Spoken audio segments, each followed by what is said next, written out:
My confounding cat is criminally cute. Kiss?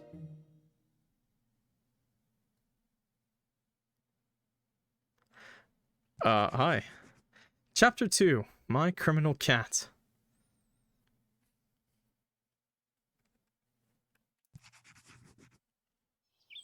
Well, we're on Chapter 2 now, chat, so strap in. The following day... What? I feel dazed and disoriented when I wake up the following morning, which isn't unusual for me. I'm not a morning person. I never have been. Sometimes I think I'd be at my happiest if I could spend all of my day lying in bed. But that isn't possible. I have things to do. Worst luck, and my clients won't wait around forever. I have ingredients to pick, potions to brew, and... Meow. A small purring creature which is busy licking my cheek. Herm? I turn my head, blinking blearily, and wipe my eyes with the back of my arm. There, curled up on the pillow beside me, is an indistinct ball of black fur. It takes me a few moments to register what it is, but when I do... I remember now. This sooty little creature fell through the flue of my chimney yesterday, and I wound up taking him in. I thought he was an ordinary cat, just like any other, till I woke up in the middle of the night in the arms of a stranger. He looked at me, his mismatched eyes boring into my own, and said, Excuse me. He called me scrawny. I can remember that clearly. What an ass. I'm still not over that, actually, but... Meow. The cat, who I now know is called Blaise, purrs and gives my cheek another lick. Hey, yo, that's... Hey, yo. You licking? You kissing me? Is he trying to get me out of bed? He must want me to hurry on over to Oxel and the double, so I can get to interrogating the witch who transformed him. Charmaine, I think her name is. Yes, I recall everything that happened last night, including Charmaine's address. That should come in handy when I head off to see her. For now, however, I'd like to put some food in my belly. I'm famished. Meow. Blaise licks my cheek again, a touch more insistently this time, I sigh. Yeah, I heard you the first time. I'm getting up, you stupid thing.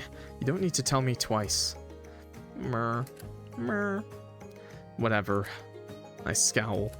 You might be taller than I am when you're a human, but you're not a human right now, are you? Your stupidity got you stuck in this form, so I'm gonna address you in a manner I think is appropriate for the situation. Now, why are you in my bed? Didn't I tell you to sleep the night on the floor? Meow. Heart! Blaise meows again. It's starting to get a bit samey, and gives my cheek another lick. His tongue feels uncomfortably rigid, and I wince. It's getting my face all covered in saliva, damn it. Granted, this is significantly less awkward than it would be if Blaise was still a human, but he's still a regular guy deep down, no matter how small and fluffy he might be right now, and he's just kissing us constantly. And as such, he should exercise some more decorum, no matter how lickable my face might look.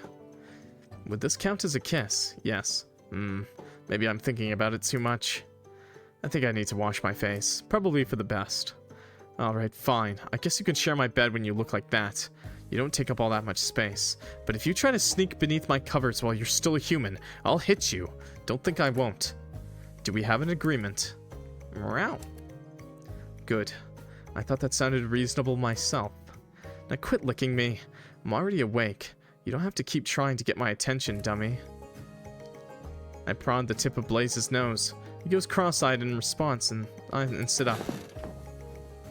I shiver as my bare soles press against the cool, warped wood of the floor, but it's not an unwelcome situation.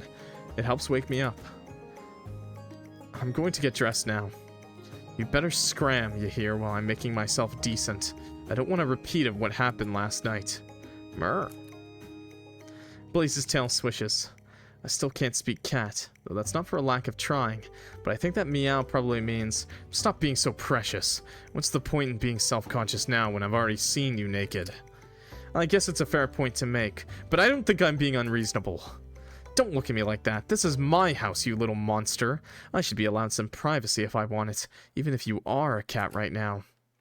I'm not going to give you any more opportunities to make fun of me. Now get out. Scram. Shoo. I head over to the door, then wrench it. Ow! Scram! I head over to the door, then wrench it open. Chat, you're never gonna get to see me change. Hell, fuck you. I'll take you to see Charmaine. I said I would last night, but I refuse to go anywhere until I've gotten dressed. I'm not going to let you bully me. You're a guest here, and you have 4 legs to boot. What I say goes, mister. Arrgh. Blaise meows again, in a manner which doesn't sound entirely satisfied, but he does eventually oblige. He hops off my bed, his paws hitting the ground with an inaudible thud, and slinks off. He exits my bedroom, his tail swishing in his wake, and once he does, I afford myself a sigh. Don't think any of us want to see that, at least I don't. Clock, when do we get the OnlyFans? I love how you said that, and immediately, immediately, you had to be denied. I'm right there with you, Cherry Red Bunny. I don't want anyone to see me like that. I don't want them to want it. It's already happened. I gotta start the only feet. The only clock's feet. My heart is pounding more than it should, given how early it is in the morning and my face feels horribly hot. I wasn't blushing while I was trying to lay down the law with Blaise, was I? Urgh, how embarrassing. I wouldn't mind! You can add all the JKs you want, little angel. I believe it. Why does everything have to be so complicated?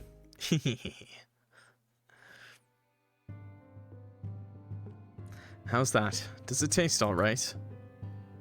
Meow. Well, good. I'm glad to hear it. I watch Blaise as he digs into his food, my chin propped up with one hand. I made myself some breakfast too, of course, but I'm having more fun watching Blaise stick his head in the dish that I set for him on the floor than I was busying myself with my own victuals. There's something oddly amusing about watching Blaise scrabbling around on the floor like a, well, like an animal. Maybe I shouldn't be taking any amusement in his plight, but I have to bite back the rather childish urge to say, "Ha! Serves you right for being so tall." I mean, really, what's the point in having such an imposing stature? It's not like being taller did Blaise any favors. Not now he's stuck being a cat. I watch him for a few moments, aloofly amused, as Blaise finishes with his food. Then once he's done, I retrieve his empty bowl from the floor. Imagine, there actually is Rule 34 of Clock, by the way. Yeah, someone posted it. I put the bowl in the sink to soak, alongside my own bowl of half-eaten porridge, then make an announcement. Alright, now that you've had your fill, we'd best be on our way. I'm not crazy about the thought of dropping in on the Velour family. I've heard they're as fancy as all get out, but we don't have any other choice. Checking now? What? Excuse me? You're checking? I don't know if it's still up. I don't know if they delete that stuff if it doesn't get, like, more posts. But yeah, that was back in the day when we were a little more frisky in the channel, you know what I'm saying? I like it to be known I've never commissioned any art like that. Okay. Okay. I'm not crazy about the thought of dropping in on the Velour family. I've heard they're as fancy as all get out, but we don't have any other choice. Let's go and pay a visit to Charmaine. I love that we hold them like this. I mean, that's how I hold my cat sometimes, but like, we're just walking around with them like this. Woo, I know the Velours were wealthy, but this is something else. I didn't know their house was this big. Meow. Blaise meows, perhaps in agreement as the two of us glance about Charmaine's not-so-humble abode.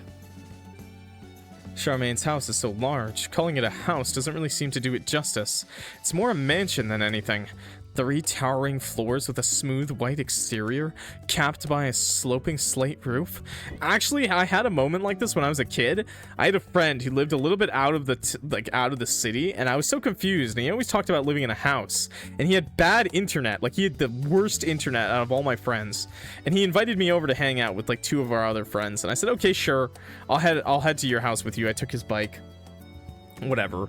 Or I took his bus, not his bike. Whoops. I stole his bike. No. So I went over to his house. This motherfucker was living in a 3-floor mansion. Bro had never once mentioned that his family was loaded. He was just living in a 3-floor mansion over here. And I was like, bruh. And he had been to my house. And I was poor, by the way. I lived in like tiny houses, tiny places all the time, like all throughout my life. Not to say like I was jealous or anything, but I was like, bro, why did you always ask to come to my house? Your house is way better. His parents did suck ass though. His parents were kind of shit. in the nicest way possible. They were control freaks. So that's why he didn't invite me over ever. And why he liked being at my house more. But still, does anyone have a story like that with a friend? I think that's a pretty common thing, honestly. Okay. It's grandiose to an extent that I feel rather intimidated standing in its shadow. But this is nothing new for me. I stole this book. Bro was so rich, they literally had a dirt trail out back for dirt biking. That's how rich bro was. I'm short, so I always find myself standing in the shadows. Damn, just hit myself with the short. I'm used to feeling inferior, which is perhaps why I'm able to shore up my courage relatively quickly. Well, there's no point getting cold feet now, not when we came all the way out here. Mer? Oh, do you not want me to go inside? Mer. Oh, stop that shaking. You'll be fine. I'm the one who'll be doing all the talking anyway, even though I'm awful at it. You don't have anything to worry about. Mer? Duh. You didn't think I was going to ask you to take the lead, did you? You can't even talk. Morale. That's right. All you need to do is sit there and look pretty. Just leave everything to me. I clear my throat, then approach the door, which, like the rest of this palatial home, is much taller and wider than it really needs to be. I seize hold of the knocker, which is shaped like a lion's head, and give it a shake.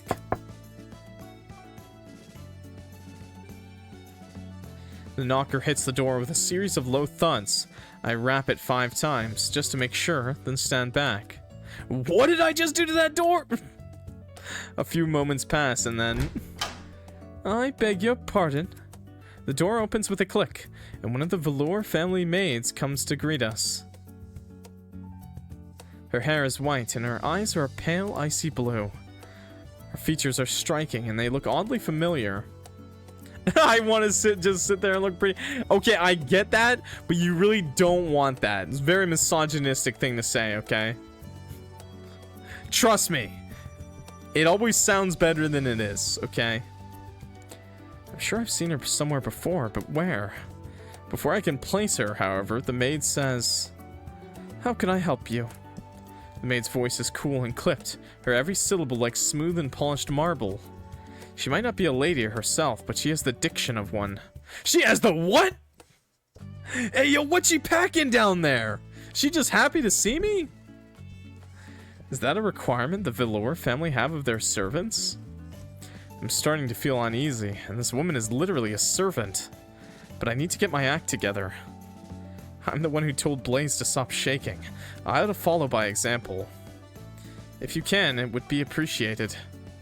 We were hoping my companion and I mean, that we might be able to speak with Miss Charmaine, if that wouldn't be too much trouble. The maid looks at me critically and then says, "My apologies, but Lady Charmaine is busy with her lessons at the present. You will have to come back at a later date, with a written invitation, of course. The velours do not allow any old riffraff off the streets to enter their home. You must understand, whenever it so suits them, it simply is not done. Now, be away with you." The maid shoos at me impetuously in a manner which isn't all that dissimilar to the way I tried to get rid of Blaise, then makes to slam the door shut. Well, crap. This wasn't how I wanted our meeting to go. Hey, wait! I cry out to the stern, stone-faced maid, but I don't get a chance to plead my case. I'm soon interrupted by a light, girlish laugh. "Oh, Nanette, are you being rude to our guests?" It is Nanette, just in a pink outfit. "M'lady." The maid, Nanette, I suppose, jumps in surprise at this unexpected interruption.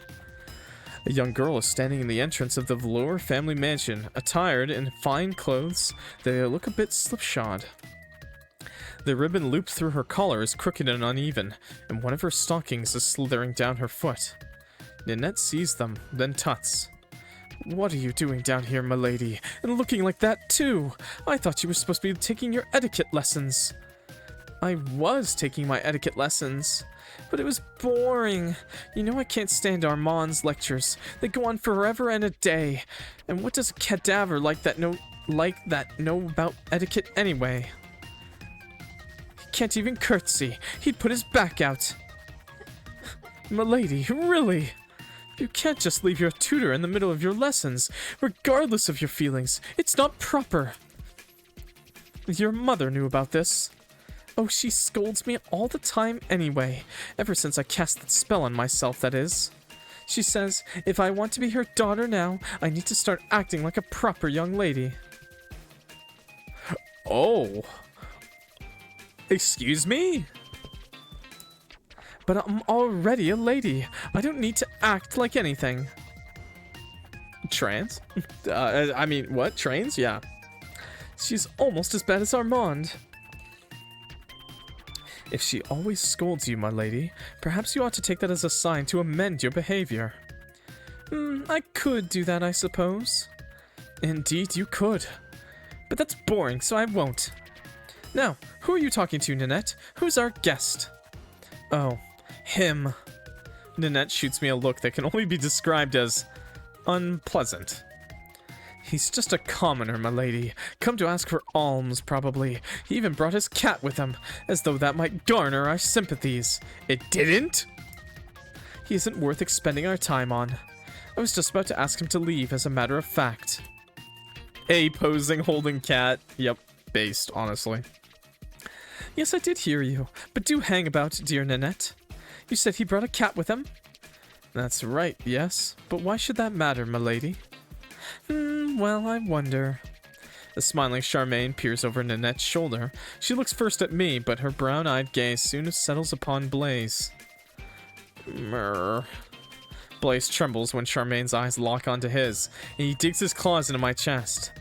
I did wonder, but that cinches it. He really is afraid of her. Charmaine, meanwhile, looks completely in her element. Her smile grows wider, and slipping under Nanette's arm, she approaches us. Well, hello there, traveler. That's quite a cute cat you have. Charmaine greets me in a cheerful way, which seems a touch too casual, given her status as a lady. Women? Talking to me? What is this? I'm gonna go to jail for this one. The long-suffering Nanette, meanwhile, looks like she's ready to pass out over this gross breach of etiquette. She gasps, then says, "Milady, please. Missing your etiquette lesson is one thing, but your mother really would be angry if you knew you were fraternizing with this... With this what? What am I exactly to Nanette? I guess only time will tell. With this hoodlum! Get back indoors this instant!" In a moment, Nanny. Don't be such a grump. I'm not being a grump, my lady. I'm merely being sensible. If you were to come to any harm, then... Please don't fuss. I'll be fine. You're forgetting, Nanny. I'm one of the most powerful witches out there. I think I'd be able to see this scrawny young man easily enough if he tried anything funny. This homo! Am I really that scrawny? Hearing it from Blaise was bad enough, but it feels even worse when a pipsqueak like Charmaine says it. Now that I think he would. You didn't come here to make a nuisance of yourself, did you? I think you came here to ask for my help instead. Isn't that right?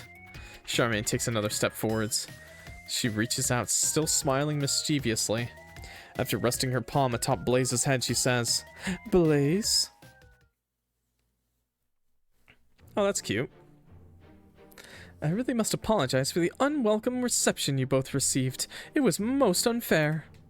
Nanny only has the best interests at heart, but sometimes she can take things too far. I hope you're not too offended. Oh, no, that's fine. I've been treated far worse, and I'm sure Blaise has too. Yes, I can imagine he might have been. Okay. Beautiful backgrounds, by the way. I haven't mentioned it. Beautiful characters, designs, and backgrounds and arts. Giggling Charmaine eyes Blaise with some degree of amusement. Her fingers curled through the ceramic handle of her teacup. The pair of us sitting in what I can only presume is one of the many drawing rooms in the Velour family, after having been led here by the long-suffering Nanette. Drawing room? I don't see any pens and paper. This drawing room is spacious, with a ceiling high enough to rival the one in the entrance hall. The wallpaper is an inoffensive shade of beige. Much of the furniture looks to be of rosewood, the divans and the chairs all upholstered navy blue. Numerous large windows frame the walls, which look out into the expansive gardens of the Velour family estate. And these gardens are green and verdant, full of neatly pruned hedgerows and impossibly neat flower beds. A fountain is situated among a copse of carefully planted fruit trees, gently regurgitating crystalline water from the cupped hands of a stone angel. I understand that you wanted to use different words and fancier. Regurgitating is not a good one there. It's all very elegant, especially the regurgitating, but it feels a bit too prim and proper for my liking. I can't see so much as see a single speck of dust anywhere. Charmaine is probably the most slipshod in sight in the entire drawing room, minus myself, of course, with my rumpled hair and my equally rumpled clothes. Good night, QPC. Charmaine's crooked pigtails stand out more than ever when contrasted with the careful and deliberate symmetry of the trees outdoors. I'll regurgitate! I don't know. Regurgitation is based! Stop with your regurgitation, chat. You sickos.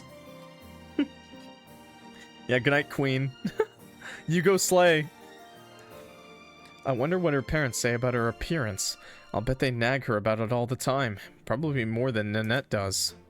I wonder if she finds it stifling living in a place like that. That might explain why she decided to curse Blaise.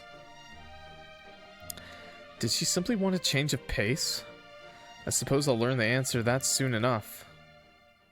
So, Charmaine sets her teacup down on the saucer, then says, I'm going to guess you came here to ask about Blaise, then. That's right. I was wondering if you could tell me a little bit about his current condition. His condition, eh?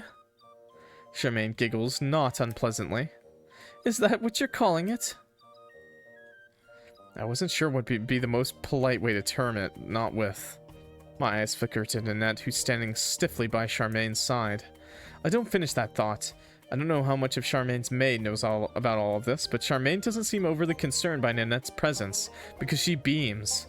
Oh, are you worried about what old Nanny might be thinking? Milady, please, I'm not old. Maybe not, but you sure act like it, Nanny. What with all your fussing? If you're not careful, you'll get wrinkles, and that'll be such a shame. You're not unattractive, you know, even if you always wear that dowdy old dress and those awful shoes. I dress as is expected of a maid. Your mother wouldn't like it if I was too flashy. Flashy maids. I know, Mother doesn't like anything much. But whatever, you might act like a right old stick in the mud, Nanny, but I know you're not a snitch. You've always been pretty good at keeping my secrets, against my better judgment sometimes. So I don't mind telling you what's up. I've not told anybody about this, actually, but... Charmaine smiles, and uncrossing her legs, she shifts forward on her chair and she says playfully, I did curse Blaise, if you needed the confirmation. I'm going to guess he told you that already, though. He did mention it, yes. I reply with a nod, as does Blaise, while Nanette, who seems quite startled by this, starts. What? You didn't, did you, milady? Oh, but I did, and it was very easy, too. I just had to wave my hand, and then, poof. Charmaine makes a sweeping gesture with her right hand and giggles. It was so funny. You should have been there, Nanny. He looked so shocked. My sides could have split with anger. Ha ha. Ha ha ha. Milady, please. Rich kids, man. Fucking rich kids. It really isn't polite to laugh like that, especially not in the company of guests. And what is this about cursing Blaise? What did you do to him? Did you know Blaise too, then, Miss Nanette? I did, yes. He actually worked here for a few months, though I did warn Lord and Lady Velour against employing him. He was a vagabond who'd never before held a stable job. I thought admitting such a gentleman into the house would be a recipe for trouble. Lady Velour was in agreement with me. My mistress had a good head on her shoulders, but the Lord was less receptive to my arguments. The Lord is something of a philanthropist, you see, and... My daddy's always been a bit of a bleeding heart. He's always trying to see the best in people. Based. He takes money with him wherever he goes, so he can toss some coins at any street urchins who pass by, and he's always willing to turn the other cheek. He wasn't even angry when I went down to breakfast the morning after I transformed myself. Mother almost fainted, but Daddy was really understanding. Okay, straight up. He said he'd always wanted a daughter, and if I was happy, he was happy. Based father. Based fucking dad moment. He doesn't even get on my case when I ditch my etiquette lessons with old Armand, though my mother doesn't get half on his case about it. She thinks he's too soft, and Nanny here agrees with her. Isn't that right, Nanny? Oh no, heavens forbid. Ninette blushes deeply, all the way to the roots of her hair. I wouldn't presume to insult the master in his own home. That would be most uncouth. I think he is a very kind man. His benevolence is to his benefit when it comes to people like Blaise, though. He ran him onto the streets, and so my daddy said he was in trouble since he'd been caught nicking something from one of the market stalls. The vendor was going on and on about having him banged up in a jail, and Dad felt sorry for him. Daddy intervened and paid the vendor, said it was all a misunderstanding, and took Blaise back here as a charity case. The Lord likes cat boys. He has an army of them in his backyard. He heard a little bit about his past, and then he offered him a job on the spot to keep him on the straight and narrow, as my daddy would say. He was trying to do right by the community, like he always does. My daddy really does see the good in everyone, even petty thieves like you, Blaise. You should consider yourself lucky that my daddy's so nice. Most nobles wouldn't bother spitting on you if you were on fire, especially not if you'd been caught stealing. You didn't give the best first impression, or the best second impression either, even after you've gotten all liveried up. Mother pitched a huge fit about taking you on as a servant. She said you had bad blood. Once a thief, always a thief. That's what she said. She tried to put her foot down, but Daddy was firm. He said you'd been dealt a hard hand in life, and you deserved a second chance. He was adamant that you turn over a new leaf, once afforded a shiny new opportunity. Charmaine's eyes narrow, and some of her friendly demeanor melts away, to reveal a hard core I didn't know she possessed. But he was wrong. You didn't stop your thieving ways, did you? You kept up with your old tricks, pinching a salt shaker here, a knife or a fork there, until I caught you in the act. I saw what you were doing, so I decided to punish you. Hence the curse you cast on him? Exactly! I'm glad you were so quick to catch on, Aster. It makes the explanation a lot easier. What, then, this cat? Ninette looks at Blaise fitfully, who's still curled up on my lap, looking none too happy about all of this. This is Blaise? That's right. I figured if I turned him into a cute little kitty, he wouldn't be able to steal anything from us anymore, not without opposable thumbs. Plus, he's way cuter like this, don't you think? I mean, true, but it was quite the masterful idea on my part, if I do say so myself. Hee hee hee. It is an impressive piece of magic, yes, but, milady, you aren't supposed to use your magic on others. I know you're very talented, but you could cause some real harm if you keep this up. Remember what your history tutor said when you gave him a break? He was distraught. He's never been back since. That was the general idea, yeah. You know that I couldn't stand awfully old Salim, Nanny. He was even worse than Armand. He did have a bit of a short temper, it's true, but nothing. I wanted to get rid of him, and it worked, just like it did with Blaise. If anything, you should be thanking me for driving a thief out of our home. You never wanted him here anyway, remember? That is certainly true, but you should have reported his thievery to your parents. They should have decided his fate, not you. I could have, yeah. But that would have broken Daddy's heart. He really wanted to believe in Blaise here. He argued for him so passionately. I would have hated to be the bearer of bad news. Everybody, take a sip. It's time for a hydrate check. I love water. I couldn't do that to him. Not when he's only ever wanted to help people. It wouldn't have been right.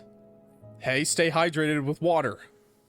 So you thought turning Blaise into a cat was a better solution? Yes. It got rid of Blaise, and I never had to tell my daddy everything I'd seen. It looked like he'd just run away, which wouldn't be out of character seeing as he is a street urchin. Rude! Profiling!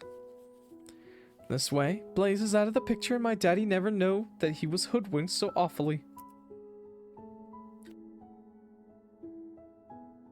Besides, if I had told my parents, Mother would have ensured that Blaise would be thrown in prison, and I don't think that would be much better. Hand sanitizer? Daniel? Why'd you put your water in your hand sanitizer bottle? That way at least he gets to go free. Everybody wins. I can see the logic behind that, I suppose, but... Nanette looks at Blaise, her expression troubled. Are you really Blaise? Meow. Blaise purrs in response, somewhat tragically, and nods his head. Oh my, I can hardly believe this.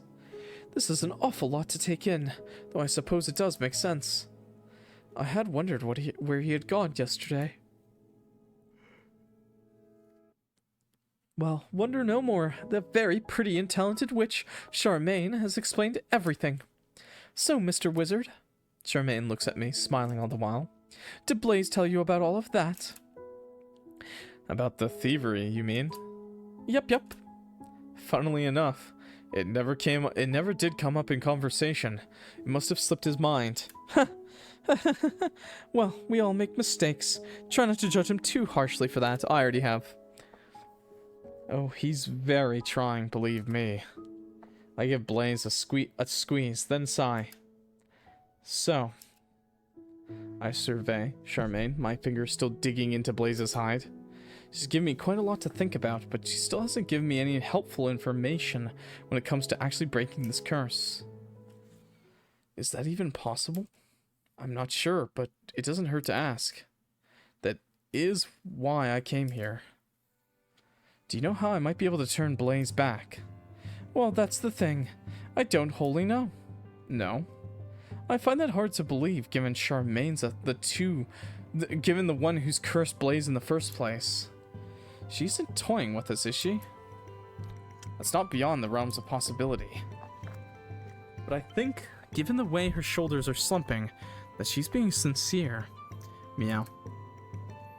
No, I don't. I might be a witch, and I might be gifted in the art of transformation, but I still don't have a full grasp on my powers yet, especially not when other people are involved. I'm hoping I'll get better at it, if given a few years. But I'm afraid Blaise doesn't have a few years to work with. I beg your pardon? I can't say I like the sound of that. What the fuck? I might not know how to lift Blaise's enchantment, but I do know that he doesn't have very long to do it. I was very angry, you see, when I discovered he'd been stealing from my family. I was so angry, in fact, that I think I placed quite the powerful curse on him. If you can't find a way to break it in, I'd say about a week, then he'll be in hot water.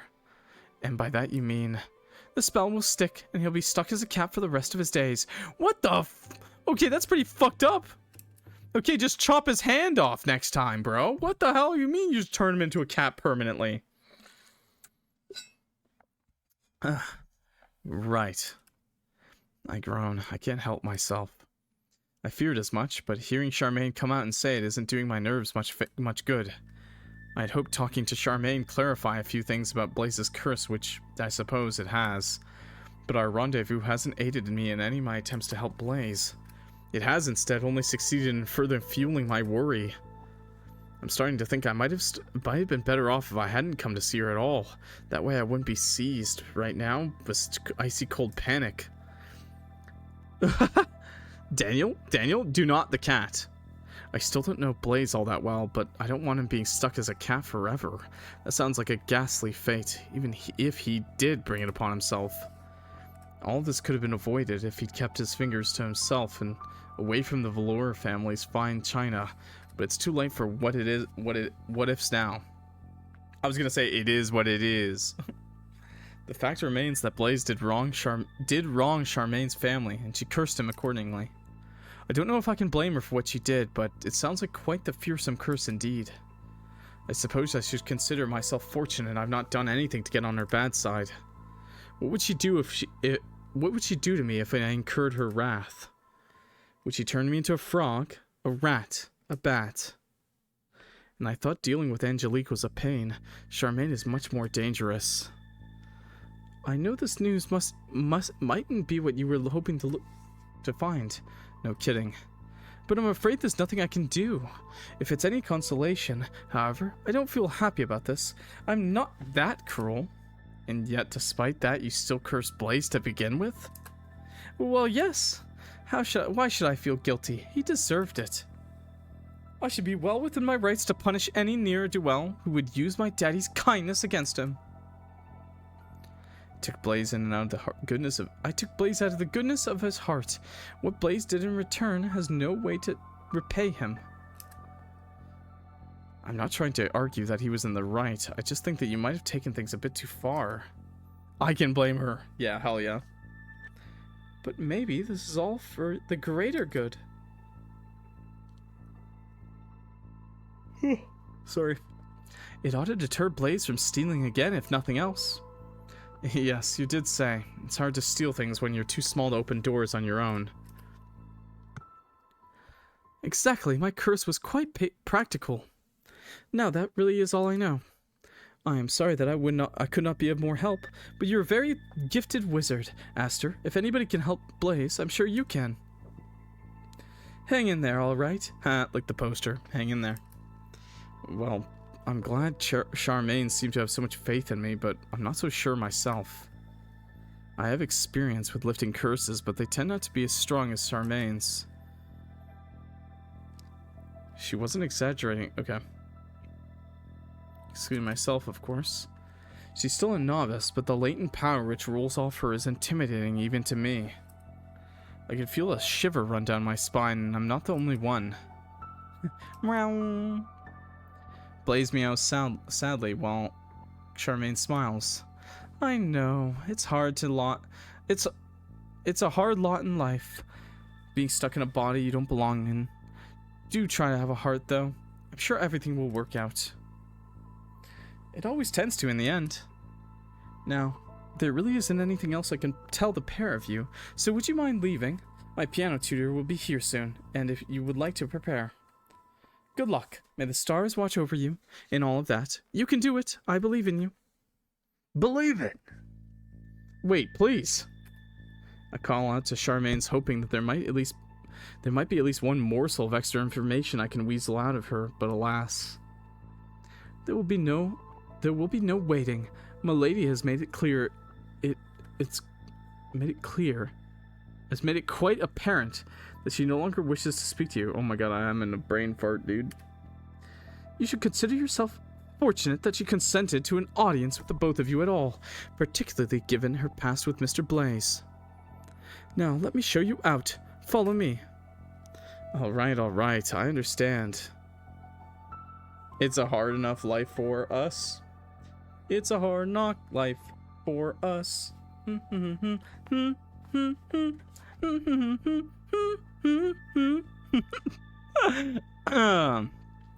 Thank you for your time, Miss Charmaine. It was most illuminating. Not. I will now take my leave. Yes, you do that. I'm sure that you will be fine, the both of you. But I wouldn't be overly upset even if you can't break Blaise's curse. You sound like Kermit. Thank you for the bonk. Ow, but thank you. Yeah, that's what I was going for, Kermit.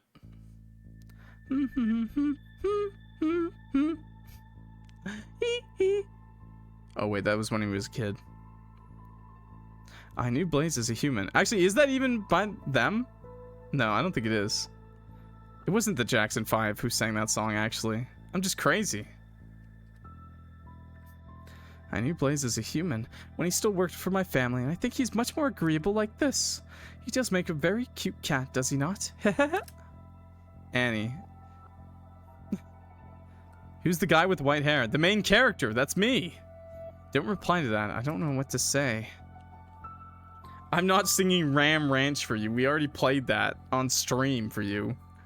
I don't think Charmaine was in the wrong, per se, for cursing Blaise, but the way she's acting is a bit questionable. I think she's enjoying this a bit too much. But I guess that's noble women for you. Really. She and Angelique would make wonderful friends. The company is quite wasted on the likes of me. Kitty! Well, that was a waste of time. I marched through the forest, finished with my audience with Charmaine, crunching leaves and twigs beneath my boots as I go. I hold Blaise close to me, my arms wound about him so he can't wiggle free. I think he knows that he'll be in for it when we get back home, and for good reason. I'd like to say that I can't believe this, but I can only believe this only too well. I've not known you for all that long, and I already know you're a rotten crook. You were making out like Charmaine cursed you for no reason, and now I hear that you were stealing from her. It's no wonder she got angry. What eyes? The homophobic ones. I actually really like Aster's eyes too. The purple with a little bit of blue. It's really nice. I know you're not actually a cat, but do you have fluff for brains? Can you even think? What did you think would happen, huh? Huh? That sounds like Mario. I give Blaise a shank and he yowls. If he was a real cat, I might sympathize with him, but he's not, so I don't. Instead, I scowl as I say, all this happened because you couldn't keep your fingers to yourself, and now that you've gotten me all caught up in your nonsense, what do you have to say for yourself? Yeah, that's what I thought. I scowl. I'm not surprised by his lack of response, but it's still galling. I'm angry about all of this, but I can't air any of it out. Not properly, given the cause of my anger couldn't reply to me even if he wanted to.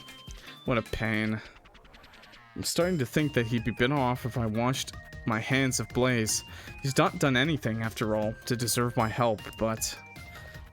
for whatever reason, I can't. I need him. Maybe it's because he was a cat when I first saw him, but I'd feel guilty if I abandoned him now. I'm not sure if he'll ever be able to go back to normal without my help.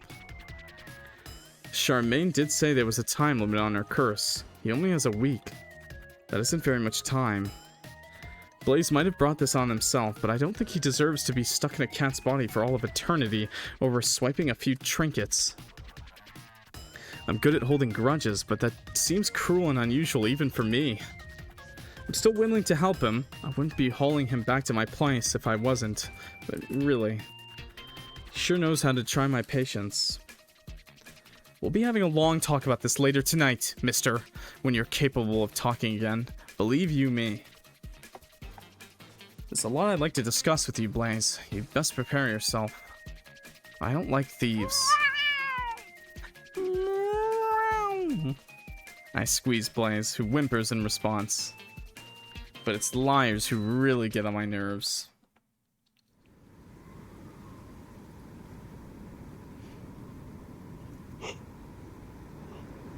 Later that night... No! Hey, now let me get this straight. I know Daniel's trying to get freaky with the cat. Last night you told me that Charmaine cursed you for no real reason, but that doesn't seem to be the case. Based on what I heard, she has a good reason to take against you. What were you really stealing from her family? Well, yeah. Blaise looks away from me, running a hand through his unruly hair as he does. I might have taken a few trinkets from her, but I had good reason to do it, Aster. I swear I did. And what would those reasons be, if you don't mind me asking? He better say I'm poor. Well, the thing is, you see, I'm a kleptomaniac. The thing is what? I hope you have a halfway suitable excuse prepared, or I'll be very, very disappointed in you. Not that there's much excusing theft, of course. That really is underhanded. I know it is, you don't have to tell me that. I didn't steal from the Velours because I got a thrill from her or anything. It was all an act of self-preservation. What are you talking about? It's like I said. I've had it pretty rough, you know, ever since I was a kid. My dad scarpered after I was born. I don't even know what that bastard looks like. And my mother's always been sickly. She did her best to look after me, but she wasn't able to make ends meet. I had to head out into the streets, picking pockets, flinging rolls of bread from the bakery so we could survive. My mother didn't like it. She always told me I'd do better to lead an honest life, but I didn't have many other options, not if I didn't want the both of us to starve. I kept at this for a few years until my mother's condition got worse. We didn't have enough money to afford a physician or to see an apothecary, so... Blaise's voice trails off. He ducks his head, then sniffs. Well, you can guess the rest. Oh. I had wondered about Blaise's past, but this clarifies things. I don't think there's a tactful way to approach this subject, so I don't bother. Instead, I say in a cool voice that isn't really questioning. So, you're an orphan. Blaise nods. How old were you when your mother passed? 14 years old. I've been all alone since then for the last decade. I've managed to scrape by just about using my quick wits and my quick fingers. Huh, I really wonder how quick his fingers are if he got caught by a young girl like Charmaine. But it's been rough. I'm not going to pretend that it hasn't. I tried to look for honest work, but nowhere wanted to employ a street urchin like me. I had to keep on picking pockets. I didn't have a choice. If I had not kept at it, I would have starved. Well, I can sympathize with that at least. But you did find gainful employment at the end. The velours took you in. You were working with them for a couple of years, weren't you, before you were cast out in disgrace? I was, yeah. But I never stopped worrying about my future. I was grateful to Lord and Lady Velour for taking me in, but I knew I was just dispensable. If they wanted, they could have gotten rid of me just like that. And in the end, that's exactly what happened. They did get rid of me. Because you were caught stealing from them. Well, I stole from them, yeah, but I didn't do it for the thrill, like I said. It doesn't make that much of a difference, bro. I've been living on the streets for so many years, I guess I don't know. My hand just reached for the salt shaker, the silver salt shaker, and I just stole it, yanked. Klepto moment. I didn't trust them to keep a roof over my head or food in my belly. I didn't want to get complacent. I was worried they'd cast me out if I let my guard down. Then I'd be left with nothing. I'd be in an even worse position than I was before, in fact, because I'd been living with the velours for so long. Wait, what'd that say? I started to lose my touch. You mean when it comes to pickpocketing? Blaise nods grimly. I didn't want to wind up that situation again, out on the streets, or my own lawn, or on my lawn, or out on the streets on my own without any way to look after myself. I got this thought into my head that I was becoming weak, soft even, and then, well, it's hard to explain to anybody who's not been in my position. You've never been homeless before, I'll bet, so you don't know how rotten it feels. It's awful living out on the street, without a roof over your head, never knowing where your next meal will come from. It's the sort of fear which sinks into your bones. It never leaves you, even if you do get a little lucky and you're able to escape the slums. I was afraid, the whole time I worked for the velours, that something had happened and I'd be screwed over again. He's actually... it's actually very on point. Very true. And it's that fear which led you to stealing from them? I guess. It's hard to explain. I wanted to test my reflexes. I guess I wanted some kind of backup plan.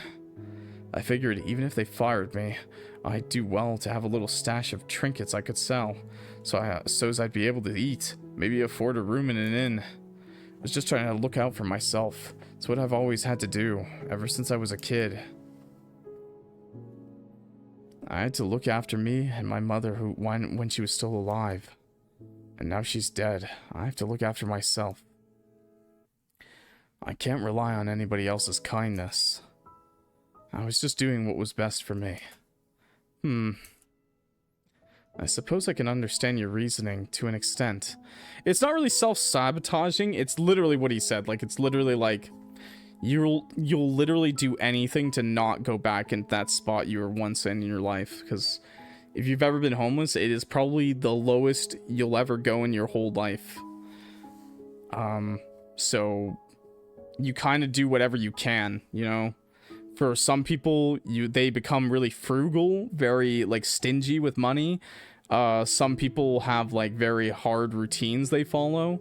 Some people never like borrow or lend money anymore, things like that. In his case, he steals. He steals. But reasonably so, because that's how he kind of lived. I suppose I can understand your reasoning to an extent. It isn't entirely without its logic, flawed though it might be. But you do understand that if you hadn't been caught stealing, you wouldn't have been cast out of your old position of employment in the first place, don't you? I mean, that's the other thing, is that you think maybe you would. I'd rather think you brought this upon yourself. Well, of course I know that. You don't need to point out the obvious. I'm not a complete idiot. Well, as long as you understand the error of your ways. I sigh. I've been prepared to scold Blaise, but after hearing his sorry story, the wind has been knocked out of my sails. I don't think lecturing Blaise will do him any good, not when he already knows he's done wrong. You must be feeling more upset by this than anybody else. I feel a degree of sympathy, I suppose, not that it'll do me, or Blaise for that matter, much good. Knowing Blaise's backstory isn't going to help either of us break the curse that's afflicting him. Is there anything we can do to mitigate the effects of Charmaine's enchantment? I'm busy pondering this when... Hey, Aster, I just had a thought. What? I don't have much faith in whatever it is that Blaise has been thinking. He's not done anything to prove himself as being the brightest candle out there, but I might as well hear him out. It's not like the situation could get any worse than it is. Well, this might sound silly. Alright, that cinches it. Whatever he's going to say is definitely going to be stupid. I'll try to keep my expectations to a minimum. But there's one thing that often tends to break curses like this, isn't there? What thing? You're not giving me much to work with here. Pucker up, big boy. I'm not expecting miracles, though Blaise might just be. He seems desperate enough to cling to any straw available, no matter how unlikely. Now, Kith. Well, it's a bit embarrassing, but... I've heard about this sort of thing a lot in stories, and so have you, I bet. It's a pretty well-known way for breaking curses. I don't know if it actually works, but I thought we could give it a shot since there's two of us and all. This isn't something I'd be able to pull off on my own. And this mystery thing is... well, I was talking about... a kiss. Huh? All of a sudden, time comes to a halt. I look at Blaise coolly, who does not for once look back at me in turn. He's staring at his feet instead, his face bright red. Now that's interesting. Blaise was the one who suggested this potential cure, but he looks even more abashed about it than I feel. That's... kind of cute, I guess. But wait, what did you just say? Didn't you hear me? I said we ought to try it. Kissing, I mean. Yes, I thought that's what you said. I look Blaise up and down, my arms folded in sigh. And what brought this on? I know I'm irresistible, but I'm not sure if kissing me will help your predicament. I'm not sure it will either, but you hear about this thing all the time. It's a cliche for a reason. The true love's kiss trope. Aren't princesses always being woken up by true love's kiss? If it's good enough for them, I figured it'd be good enough for me too. It worked for Shrek, and it'll work for you. Woo woo. Then you'll stay as a cat forever, just like Shrek stayed as an or Fiona stays as an ogre. Ah, I see. It's a pretty common occurrence in fairy tales, yeah. Exactly. That's why I suggested it. Hi. You guys hear my cat? But I must emphasize that these are just stories. I wouldn't set much store in them if I were you. They're not real. What? Blaise pouts, his ears drooping. I'm petting him, don't worry. Does that mean it won't work? I guess we won't know unless we try it. That's what I was thinking. But it seems unlikely. Even if True Love's kiss could break your enchantment, there's some obvious issues with your plan. Such as... I don't love you, and you don't love me. We've only known one another for a couple of days, and for at least a quarter of this time. I thought you were a cat. So I love him, is what you're saying. I don't think my feelings for you would be strong enough to overwrite Charmaine's enchantment. I doubt your feelings for me would be up to snuff either. Unless there's something you're not telling me. Well, yeah. It's a bit of a long shot, I'll admit. But I'd like to give it a go, at least. I mean, you never know. It might just work. My cat really wants my attention. Normally I'd be done streaming by now, so that's why he's doing it, I think. I don't love you. Yeah. Well, I can't say I'm too surprised about that. I know I'm not particularly lovable, even if my face is decently pretty, at least according to Angelique. I did pet him, but he wants like snuggles. But the spell might not be able to figure that out. I mean, a kiss is a kiss, right? Whether you're factoring true love into it or not. A quick peck might be enough to sort everything out. Oh, I'm keeping the socks on, Haruko. And we're gonna say no homo after too. I think you're being a bit too optimistic. And you're underestimating Charmaine's abilities. She is quite the accomplished witch, you know. I know. No fun! What do you mean, no fun? We're still gonna kiss him. Just, it'll be a homie's kiss. But you should know, after seeing her, that she likes to mess with people. I bet she'd be all over True Love's kiss as an antidote, just to make me blush. Well, if that's what she's after, she's certainly succeeded. Should be a homo kiss instead. No! Not me. Not me. She has. Oh yes, you look very red. Well, I'm not the only one. I beg your pardon? I might be getting flustered, but so are you. It seems you're not immune from my charms. What? No, I want to refute those words. I thought I'd been handling this situation rather calmly, but my voice trails away. I catch sight of my reflection in my mirror, then pause. Blaise is right, my face is flushed. I might be more shaken by this than I thought. Stop, that's such a weird emote. That's pretty embarrassing. But I'm not going to let myself falter. I'm too much of an adult to get so worked up about a silly kiss, especially a kiss that's completely transactional. There will be no fond feelings involved in this. Blaise and I have both established that we are not in love with another. The very thought is preposterous. He doesn't like me like that, and I don't like him. I shouldn't be so flustered, therefore, but... I guess I'm not as unmoved as I'd like to believe. Can't help but feel awkward. This would be my first kiss after all. Not that I'm about to tell Blaise that. Well, I'm very sorry. I'm not so shameless that your offer did not move me just a little bit. This is quite the intimate matter we're discussing, but... Are you certain that this won't mean anything? I'm quite sure. Don't start fretting that I'm gonna fall for you or anything. You're really not my type. Cute though you are, you're way too grumpy. I had heard, yes. I roll my eyes all while trying to stem the stupid blush I know is running right across my face. My stupid, traitorous face. I wish I wasn't so pale, that my embarrassment might not be so immediately obvious. Why do I have to be embarrassed anyway?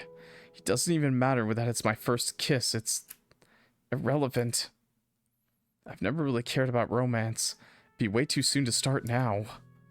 I inhale, trying to catch myself down. Calm myself down. Then, after a pause, I say, alright then, have it your way. Huh? Are you really going to go along with this, Aster? If you want me to. Go piss! Go piss, girl. I doubt that this will work, but we might as well give it a go. If we can break your curse now, it should save us some trouble later on. That's what I was thinking. I'm glad we're on the same page. Oh, please. Don't liken me to you. We could not be more dissimilar if we tried. Heh. Well, I guess that's true. You're so uptight for one, and so antisocial too. I'm really surprised you agreed to this. I thought for sure that you'd throw something at me or, I don't know, turn me into a frog. Well, I did consider it. Haha, at least you're honest. But I am afraid casting any further transformation spells on you might result in a disaster. I don't know about you, but I don't much fancy seeing what a cat/frog hybrid would look like. I am! I think it'd be funny. It might be kind of cute, maybe. Perhaps it would, but you're the one who'd have to live in that body. Don't be so careless about your own well-being. Good point. So... with Riz, so... Blaise approaches me, then leans in, his fingers curling around my shoulders.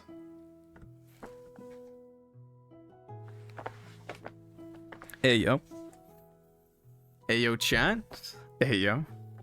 Are we doing this, then? I suppose we are. Yes. Right. Good. Are you sure you don't mind? I'm quite sure, yes. And you won't curse me after the fact, will you? I won't. No. Not so long as you keep your tongue where it belongs, at least. In your mouth. In my mouth? You think I'd try to stick it in your mouth?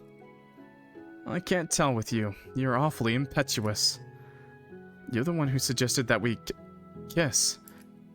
I was doing such a good job at not stuttering, too. Why am I so bad at this? I've no idea just how far you're planning to go. No, I didn't intend to push things that much. I'm not a brute, you know.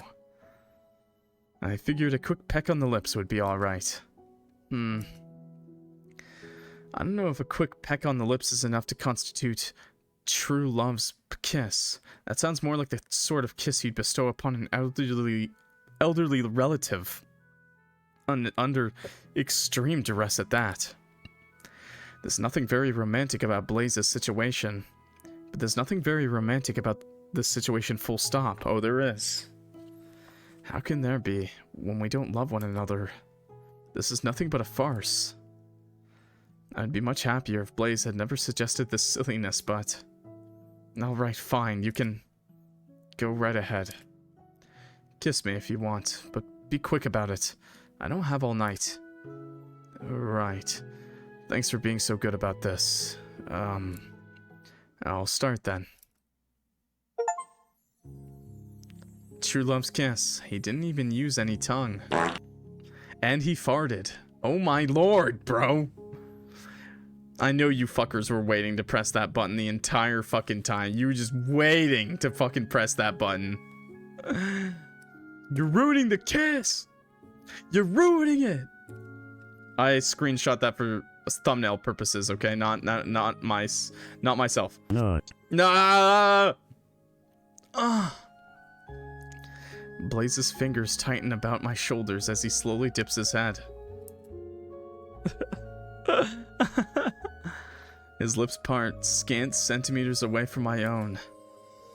Hello there. I tremble, my eyelids falling shut. This is standard etiquette when it comes to kissing, or so I've heard. I don't want to stare at Blaise head dead on when our mouths are pressed together. Wow. That would make this even more awkward than it already is. And it's awkward enough as it is. My heart is hammering so hard, I wouldn't be surprised if it ruptured. A few moments pass, moments during which I feel Blaise's warm breath against my skin. Then I feel it. Blaise's lips are pressed against mine. We're kissing. We're technically kissing, at least. But the kiss is almost entirely devoid of any passion. I don't know very much about kissing, but should it really feel this wooden? 2 hours later. What the? Blaise doesn't make Blaise doesn't make any attempt to deepen our connection. He doesn't tip my head back like heroes sometimes do in romance stories. He doesn't wind his arms about my back, and he doesn't open his lips. He doesn't introduce his tongue into the kiss, though I should not be surprised about that. He told me that he wouldn't. Instead, he simply stands there, his fingers curled about my shoulders for a brief handful of seconds. Ah! The kiss is a soft one, lighter than a feather, but it makes my face flood scarlet regardless. Everybody take a sip. Not. And I thought I was flushed beforehand. That's nothing compared to this. I feel disorientated, oddly unlike myself. But the moment soon passes. Oh, we're done. Okay, shut the hell up, chat. Yeah, fart it off. Blaise draws back, his fingers falling from my shoulders. The sensation of his lips against my own vanishes, and my eyelids flutter open when it does. I look at Blaise, my head tilted, my lips parted. My mouth doesn't even feel damp. As far as first kisses go, it's a bit of a disappointment. I mean, that's your first kiss? Completely fine to just have lip only. Wait, you could still have a nice kiss with only lips too. It doesn't, I mean, I guess they weren't really doing anything, but... I try to tell myself that I'm upset about how abrupt it was. I should be relieved that it's finally over, but... How was that? I wasn't too pushy, was I? No, he said we wouldn't do a good kiss, but... I mean, you can still have, like, a lips, like, just lips kiss that's not bad. I mean, personal experience. It was fine. I don't think that it was particularly passionate, though. It was about on par with the kisses my parents gave me when I was a child. Hey, yo! Your parents kiss you on the lips? Hey, yo, it was more than a peck. What the hell? Hey, yo! Tom Brady out here kissing his son. Oh, can we get some stretching in the chat, please?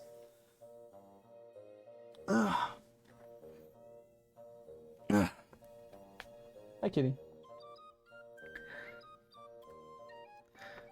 Well, good. I wouldn't have wanted to make you uncomfortable. I tried to be as quick as I could, while having it still count as a kiss, of course. Not. Yes, it was very kind of you. I'm sure kissing me must have been an awful ordeal. You must be so glad to have that over and done with. Hey. Blaise frowns. Now you're putting words into my mouth. Just like he didn't put his tongue in mine. Hey, yo! I never said it was an awful ordeal. I know he didn't. Ow! He just like me for real. I know he didn't, but he's acting like it. He pulled away incredibly quickly. He's so fucking disappointed, chat. He's one of those boys. He's a tsundere. I just figured, since this was nothing more than business, it'd be the best if I didn't linger. You did ask me to finish up fast, after all. Yes, I know. My reply comes after a brief pause and is punctuated with a sigh. I know I'm being unreasonable about this. I don't have any right to lecture Blaise, not when he's acted on my orders. Cat, I need you to go. Cat, I need you to go. Keep walking. Keep walking. Come on, get in your box. Come on. I got soap on the bed, on the desk, not the bed. Gotta pet him. No, I'm being unreasonable about this. I don't have any right to lecture Blaise, not when he acted on my orders. I shouldn't snap at him. He didn't do anything wrong. I'm sorry. I'm just feeling a bit out of sorts. That's understandable. It is pretty late. Do you want to get to bed? In a moment, yes. Don't banish me. What the hell? Getting some shut-eye sounds pretty good right about now. Might help me take my mind off my kiss with Blaise, if nothing else, and more pressingly still, how strange it has made me feel. There's something I want to ask you first, though. What? What, he asks. Is he being serious right now? Shouldn't it be obvious? You kissed me for a reason, remember? This was all in service of breaking Charmaine's silly spell. My cat's licking my fingers right now. Leave me alone! Do you feel any different after doing that? No, yeah. Blaise blinks, then looks down at himself. I'd almost forgotten. He says. Goodness. I've never thought of Blaise as a genius, but now I'm starting to wonder whether he's even stupider than I thought. I don't feel particularly different, no, but I'm not very well versed with all this magic malarkey. I guess we'll find out how effective this exercise was after I wake up. But you probably would have lost the tail and the cat ears, bro. I suppose we will, yes. Does that mean he has 4 sets of ears, by the way? That sounds logic, at least. If I wake up and Blaise has reverted back into the body of a cat, it should let us know that the kiss was a failure. Can't say I have much hope, but, well, I never have any hope. I'm an awful pessimist. Right, I think I'll turn in for the night, if it's all the same to you. Sure, don't let me keep you up. Oh, I won't, believe me. I roll my eyes, then rise from my desk. I extinguish the candle that's still flickering by my bedside table, then slide into my bed. I draw my sheets around me like a protective shroud and curl up beneath them. I don't invite Blaise to join me in the bed. At this point, I think I'd rather castrate myself. Ow. You mean? Now my cat's scratching at me, goddammit. Castrate yourself, bro. I don't want to look at Blaise or talk to Blaise, and I definitely don't want to touch him. My thoughts have been disturbed, scattered just like autumn leaves. I need a few moments to myself. I need to think about what just happened. Though maybe not thinking about what just happened would be better for my health. I'm not entirely sure. I turn these thoughts over in my head, my heart hammering all the while until... Hey, Aster. Blaise calls to me in a plaintive sort of way, skulking at the foot of my bed like a shadow. I've got a cat in front of me. One. Back in the box. You can't just kiss a guy and make him sleep on the floor. Yes, I can. And yes, I will. Come here, kitty. Come here. Come here. You don't want me to sleep on the floor again, do you? Well, what does he think after everything he did? Shouldn't that be obvious? I think the floor is the best place for you. I put up with you more than enough for one day. I might have let you kiss me, but that was just a one-off. I'm not going to let you sleep with me, too.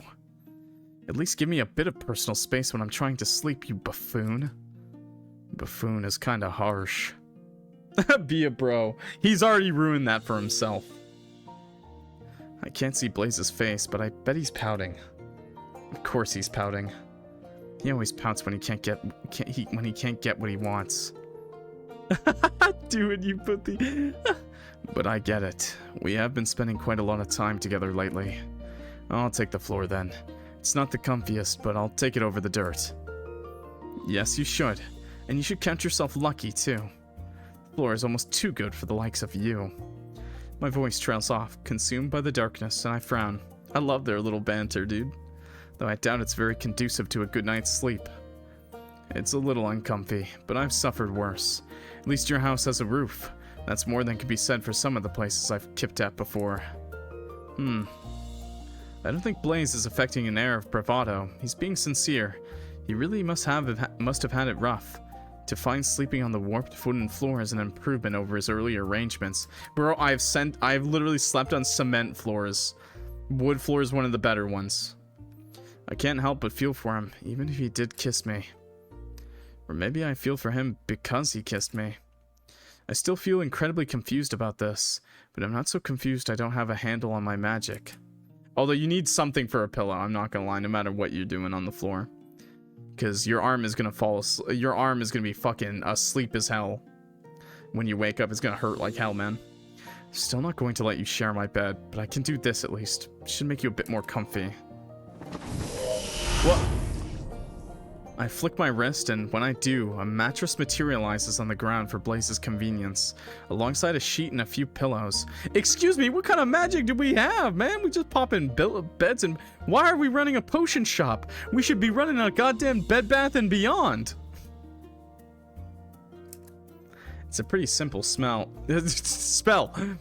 I can manage it even while half asleep, but Blaise still gasps.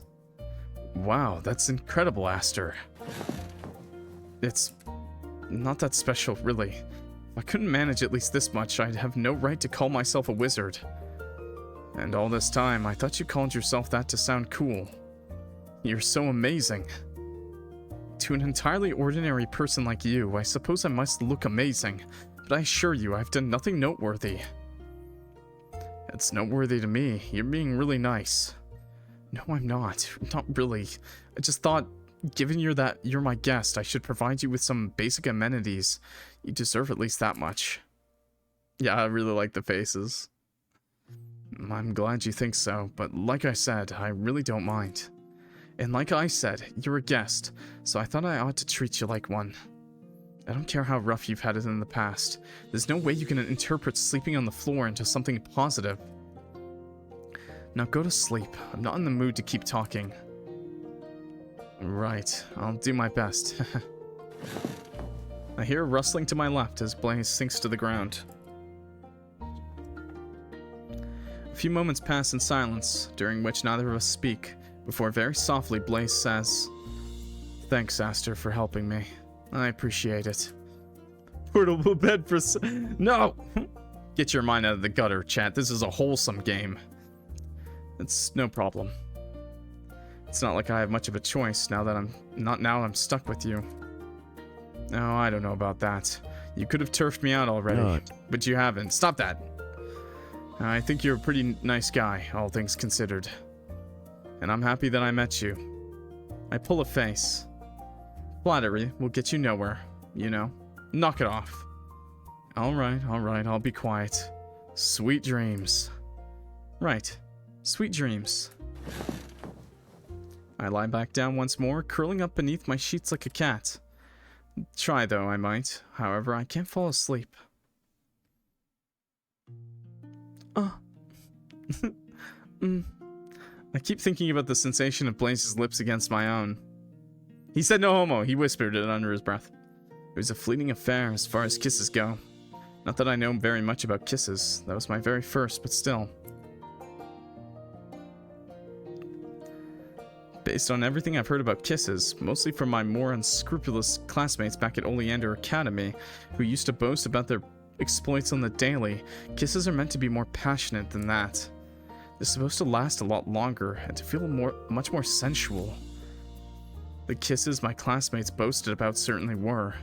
These were deep kisses which left each party breathless. Excuse me! What were you guys doing in class with each other, man? I thought these kisses sounded rather unpleasant based on the information I was given.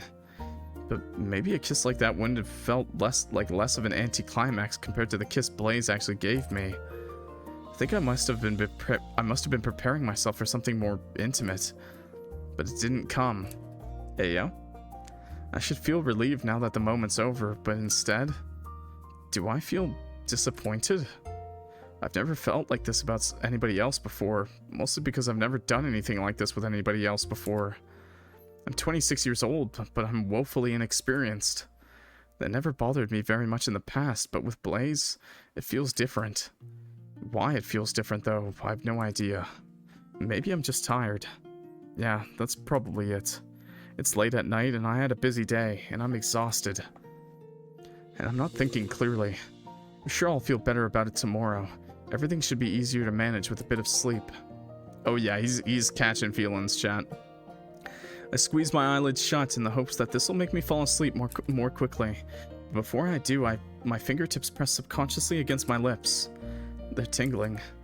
I exhale, thoroughly exhausted with myself. Why am I so fixated upon this? I need to drop it. I'm being ridiculous. My hand falls from my mouth, curling against my pillow. In a minute or so later, I fall asleep.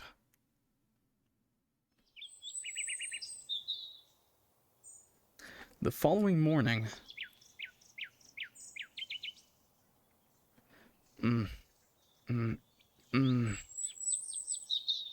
Huh? I can hear the chirping of birds when I awake, but that isn't what rouses me from my dreams. Instead, it's a soft, damp sensation on my cheek. What's going on? I wasn't drooling in my sleep, was I? I don't think that's a vice of mine, though tossing and turning in my sleep certainly is. But it's hard to know what we get up to exactly when we're fast asleep. I turn my head, feeling unusually self-conscious and... Oh. I blink the white spots away from my eyes and come face to face with a familiar sight. A fuzzy black blur is sitting beside me on my mattress. A black blur with 2 pointed ears and a pair of mismatched eyes. It is, of course, Blaise. I murmur Blaise's name with little in the way of feeling beyond being fed up, and Blaise in response meows. Meow. Yes, yes, very informative. Now, can you kindly cease licking me? You should already be able to see that I'm wide awake. There's no need to nag. You aren't my mother. I press one hand against Blaise's cheek, which is a lot softer in his cat form than it was while he was a human. Push him away, albeit gently. Meow?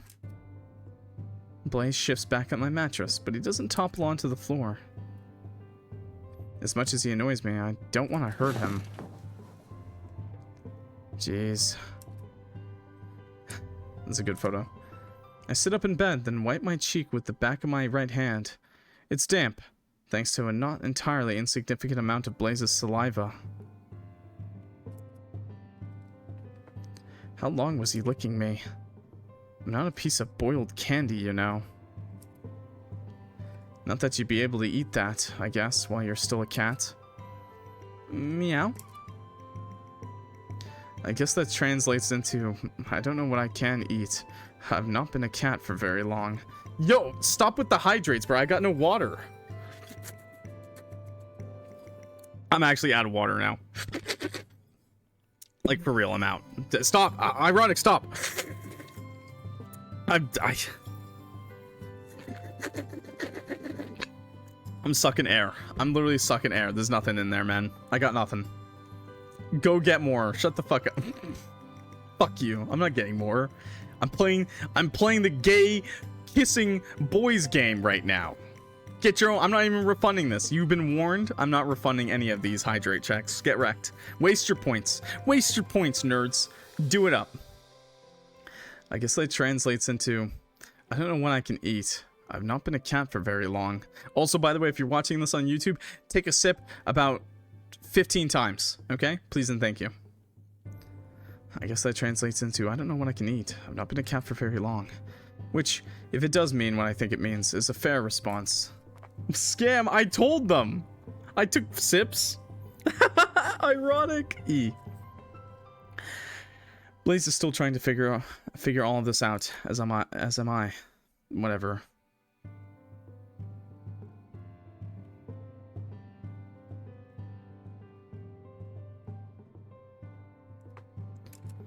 At least we know one thing for certain. Kissing isn't enough to break the curse. Meow. Well, now we know what not to do. We can try to make some proper progress. 13 sips, okay?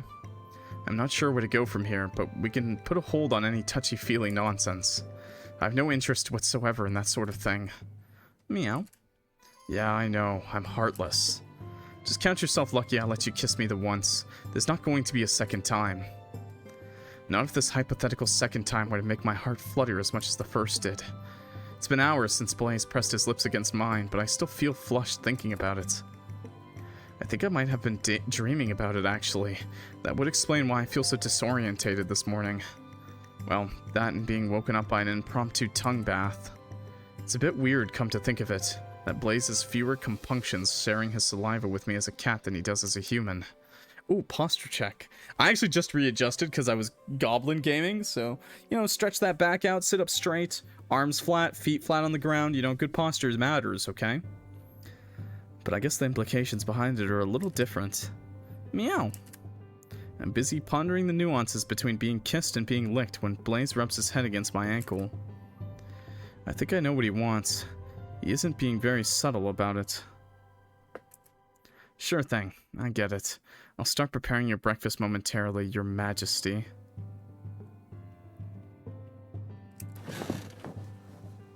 I drop Blaise a truncated bow, rolling my eyes as I do. Just give me a bit of time to gather my bearings first. Actually, would you mind scarpering? I need to get dressed. Meow! Blaise's tail twitches and he turns. Nimbly, he hops off the side of my bed and soundlessly he lands on the spare mattress I prepared for him the night prior. Then he slinks off. I watch as he departs and sigh, holding one hand to my head as I do. I had enough sleep last night, at least I think I did, but I still feel dazed. I wonder why. Just drank 3 cups of water, does that count? Yes, perfect. Everyone drink 3 cups of water. I could always blame my current state on Blaise's rude awakening, but I think our goodnight kiss might be an even bigger culprit. I still can't stop thinking about it. I want to put the past behind me, but... what's the matter with me? This really is impossible. How is it? Are you enjoying yourself down there? Meow. Yeah, that's what I thought. I watch Blaise eat for a few moments, then smile. He's attacking his food so aggressively, it's kind of impressive. Well, at least he seems to be having fun. I've never taken care of a cat before, so I wasn't sure if I'd be able to look after him properly. Blaise seems to be faring well enough, however, despite my ignorance. The breakfast I made for myself looks more unappetizing than Blaise's. My breakfast is nothing special at all. I was feeling tired, so I didn't make anything fancy. All I have is porridge, and it's a lumpy porridge at that. Come on, man, at least put some cinnamon on top of that. I didn't bother to mix it with any preserves or any honey, so it doesn't taste as sweet as I usually like. And it looks unappetizing. I mean, it's fucking gruel, man. Yeah, of course it's not gonna look appetizing. It's gray. It's gray mush, and it's apparently lumpy. Bro, why didn't you just, chop up a banana or something? I don't know. Anything's better than just that. It's very beige, and it tastes beige too. That's why I said cinnamon! It isn't inedible by any means. I'm a decent enough cook, like most mages. We have to be, given there's a lot of crossover between making potions and good old-fashioned cooking, but I wouldn't call it satisfying. Eating it is starting to feel like a bit of a chore. That's the worst feeling ever, bro. One time, my friend made me eat like half a watermelon with him, and that was the worst experience I've ever had in my life, bro. If you've ever tried to eat half of a whole watermelon, guys, you will not feel good by the end of it. It just feels like you're eating nothing but everything at the same time. I guess I have other things on my mind, such as... Hey, Blaise. I've been thinking your predicament over, and it might be worth heading over to Oxel's library. It's been a while since I went there, but they have a pretty robust selection of books. With some luck, I might be able to find some information about your curse, some way to break it too. And these sorts of enchantments aren't too uncommon. I've seen someone eat an entire watermelon in one sitting happily. Fuck that guy. I ate half a watermelon with a spoon, unhappily. Half a watermelon is easy. You fuckers, I don't know how you would do it, because it honestly was horrible. Like, it felt like such a chore. It's literally what it felt like by the end of it. This is a big watermelon, motherfuckers. This isn't one of those tiny ones, okay?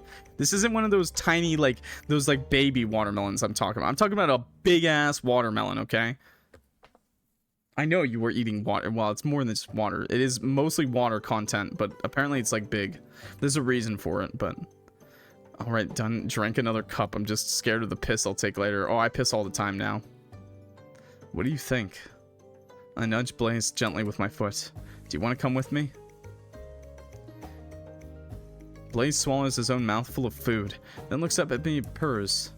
Meow. It's still a little hard for me to read his meows, though the twitching of his tail makes his true feelings apparent, as does the way he nuzzles his cheek against my ankle. I guess I'll take that as a yes then. I take my bowl of half-eaten porridge and set it down in the sink. What? You're gonna waste it? Then, I head over to the front door. You fucking finish your porridge, bro. Let's get going, then. There's no time like the present. Yeah, you go, Biz girl. Blaise's ill-fated attempt at kissing me last night might not have worked out in his favor, but I'm hesitantly hopeful that this academic approach might yield a few more results. Otherwise, I'm not sure what else I can do. The clock is ticking, chat. Clock is ticking. Half an hour later.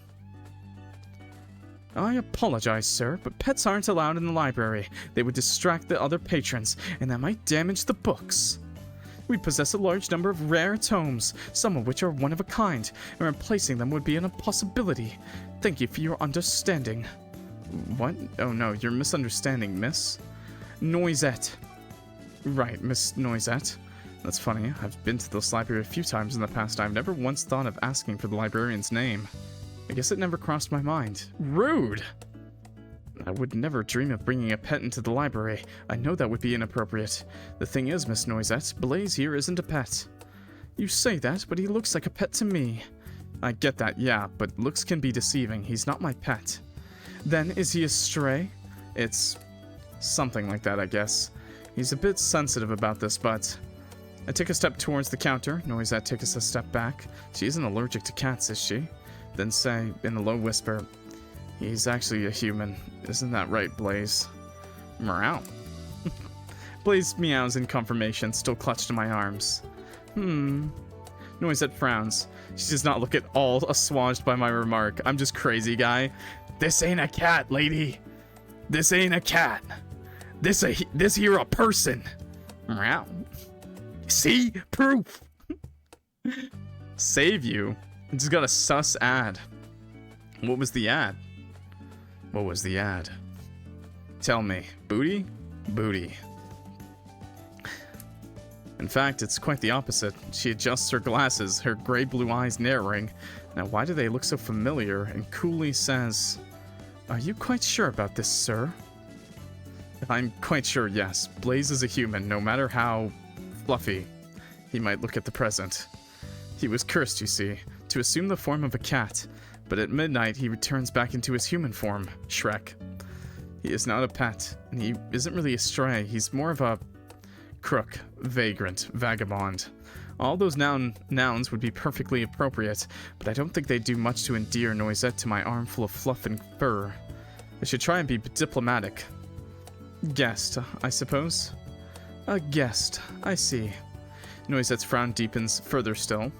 I apologize, sir, but no matter what your guess might be once the clock strikes midnight, the fact remains that he is a cat now. Clock reference. Animals are not permitted inside this library, regardless of what they once were in a past life, or what they might be under certain circumstances. Right. I guess I should have known that this wouldn't work. None of my plans seem to be panning out lately. It's my homeless man! Daniel, what did I say about taking your homeless man inside? He's no longer a homeless man if you do. Can I not take him inside the building then? I'm afraid not. This is the policy of this library. You may enter if you wish, but you will have to deposit your pet. Sorry, your guest elsewhere first.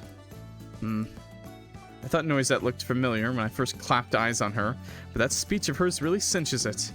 I'm sure I've seen her somewhere before, not all that long ago. She's literally everywhere. She's the maid for both of the fucking rich people, and she's the librarian.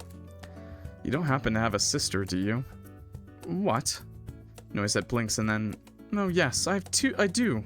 I have two sisters. Why do you ask? Oh, okay, never mind. I just thought you looked familiar is all. One of your sisters wouldn't happen to work for the Velour family, would she? As long as you don't let him live there. Uh-huh, Daniel. And what happens every time you bring the homeless man inside? Come on. Fess up. She would indeed. That is Nanette. She's the oldest of us siblings. My younger sister, Ninette, meanwhile works for the Lumieres.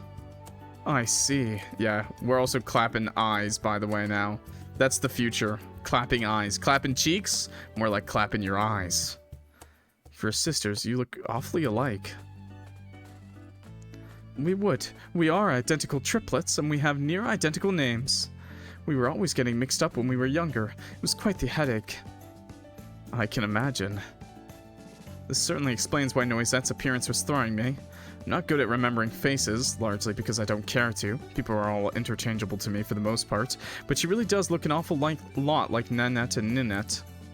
They're strikingly similar, in fact, down to the pale hair, their pale skin, and their gray, emotionless eyes. They're so very alike. I might as well be dealing with Charmaine's maid again, or Angelique's. Now there's the thought. Noisette might be something of a stickler for the rules, but I'm glad she's of no relation to Angelique.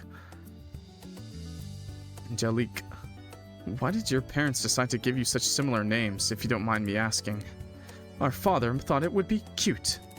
Cute. Yes, cute. I do not agree, of course. It was and always has been a huge hassle. I can imagine. Imagining is all I can really do, however. I was fortunate enough to be born as an only child, so I never had to vie for my parents' affection with any siblings. Least of all any siblings who looked almost exactly the same as me. It sounds like Noisette must have had quite a difficult time growing up. You have my sympathies. Thank you. Your sympathies are appreciated, though they are not enough to make me rescind my earlier remarks. Your companion still is not allowed into the library. I can't tempt you to look the other way. If you mean to bribe me, then no, I am above such affairs. Alright. I didn't really like the thought of leaving Blaise to his own devices, but it doesn't look like I've got very much choice. Noisette is impossible to budge, so much so, she might as well be made of stone. She's so stalwart, despite being so pale and slender, it's rather impressive. I'll be spending the next few hours in the library, Blaise. There's some books I want to take a look at, and I'd like to take some notes too. Will you be alright on your own? Meow. Poor kitty. I'll hold you to that. If nothing else, I'm glad you sound so confident. I'll offer Blaise a small smile and ruffle the top of his head. I'll try to be finished around midday. We can meet up outside the library then. Does that sound good? Meow. Good. I'll set you down then. I exit the library, then set Blaise down on the stone steps which lead to the building. His paws touch the stone soundlessly, and glancing over his shoulder at me, he offers me a parting meow. Meow. Yeah, I'll see you later too. Don't get into any scraps, alright? If I hear that you've been making a nuisance of yourself, I'll think twice about helping you. Meow? Blaise meows once again. I think translated from cat that means, don't worry, I'll be fine, stop fussing, and leaves. I straighten up, my brow furrowed, and watch as Blaise pads down the steps. I'm so glad that Blaise is a human turned cat. Yeah, that is a very good plus. That is a very, very nice plus. Doesn't look like he's worrying, at least. I don't know, some of chat was pretty happy about being a cat, though. Some of chat was pretty happy it was a cat turned human. Ugh. Do you have a gyat? People have drawn me with a gyat. But I would say Clock is, not sexual. I can't say I'm quite as carefree. In the best sense of the word, Clock is a boy failure. IRL, I'm a man. Clock, what is Kendall? Oh, like IRL? Okay, well, I'm a dude one. Some dudes do have really big fat asses, but I would say no. Sorry, broskies. Sorry. But also, I probably won't explain too much of my actual IRL too much.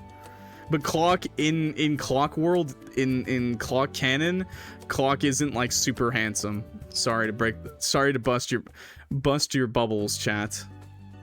Clock is, in every sense of the word, a boy failure loser, okay?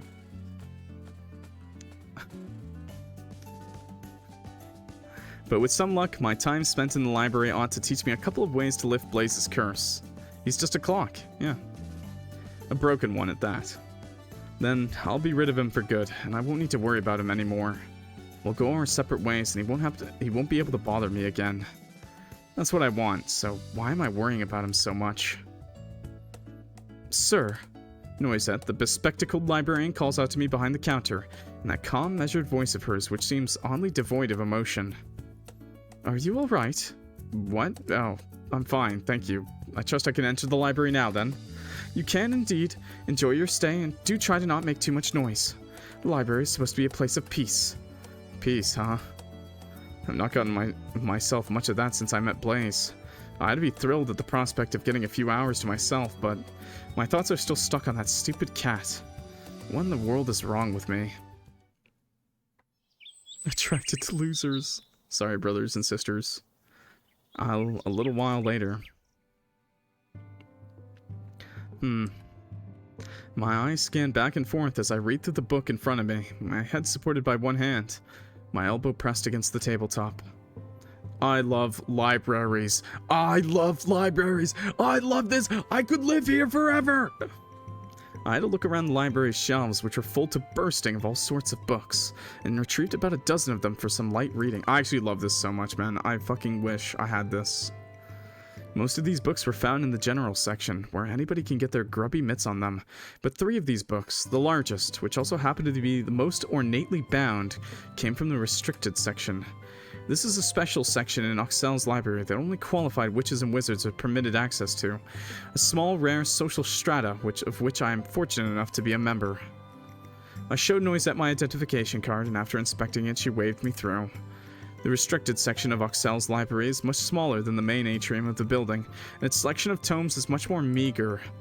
The tomes in the restricted section, however, tend to be much more thorough than the books readily available to the general public, though not always in a positive way. Some of the books in the restricted section, quite a lot of them actually, are full of information which oughtn't to fall into the hands of the general public. There's quite a few books about dark magic, necromancy included, which is generally considered a taboo. Practicing necromancy is actually an arrestable offense, one that can lead to a lifetime of imprisonment. The rules checking around these books out used to be even stricter back when Miel was still under King Lamone's rule, but things have loosened up since Queen Asmodeus took over. I guess our new overlord, or overlady rather, doesn't care as much about trying to restrict the flow of information about the dark arts amongst the country's most powerful mages. I, however, have no real interest in raising the dead. While I know it's possible, many unsavory things are with the use of magic. I simply can't see the point of it. The reanimated corpses aren't, as some bereaving mothers, lovers, and children might like to believe, picture-perfect recreations of the dearly departed. It's possible to imbue a corpse with life, but it's an incomplete sort of life, one which comes either with scattered memories of the past or no memories whatsoever. Corpses which have been brought back to life don't bear much of a resemblance, if any, to the person they used to be while alive.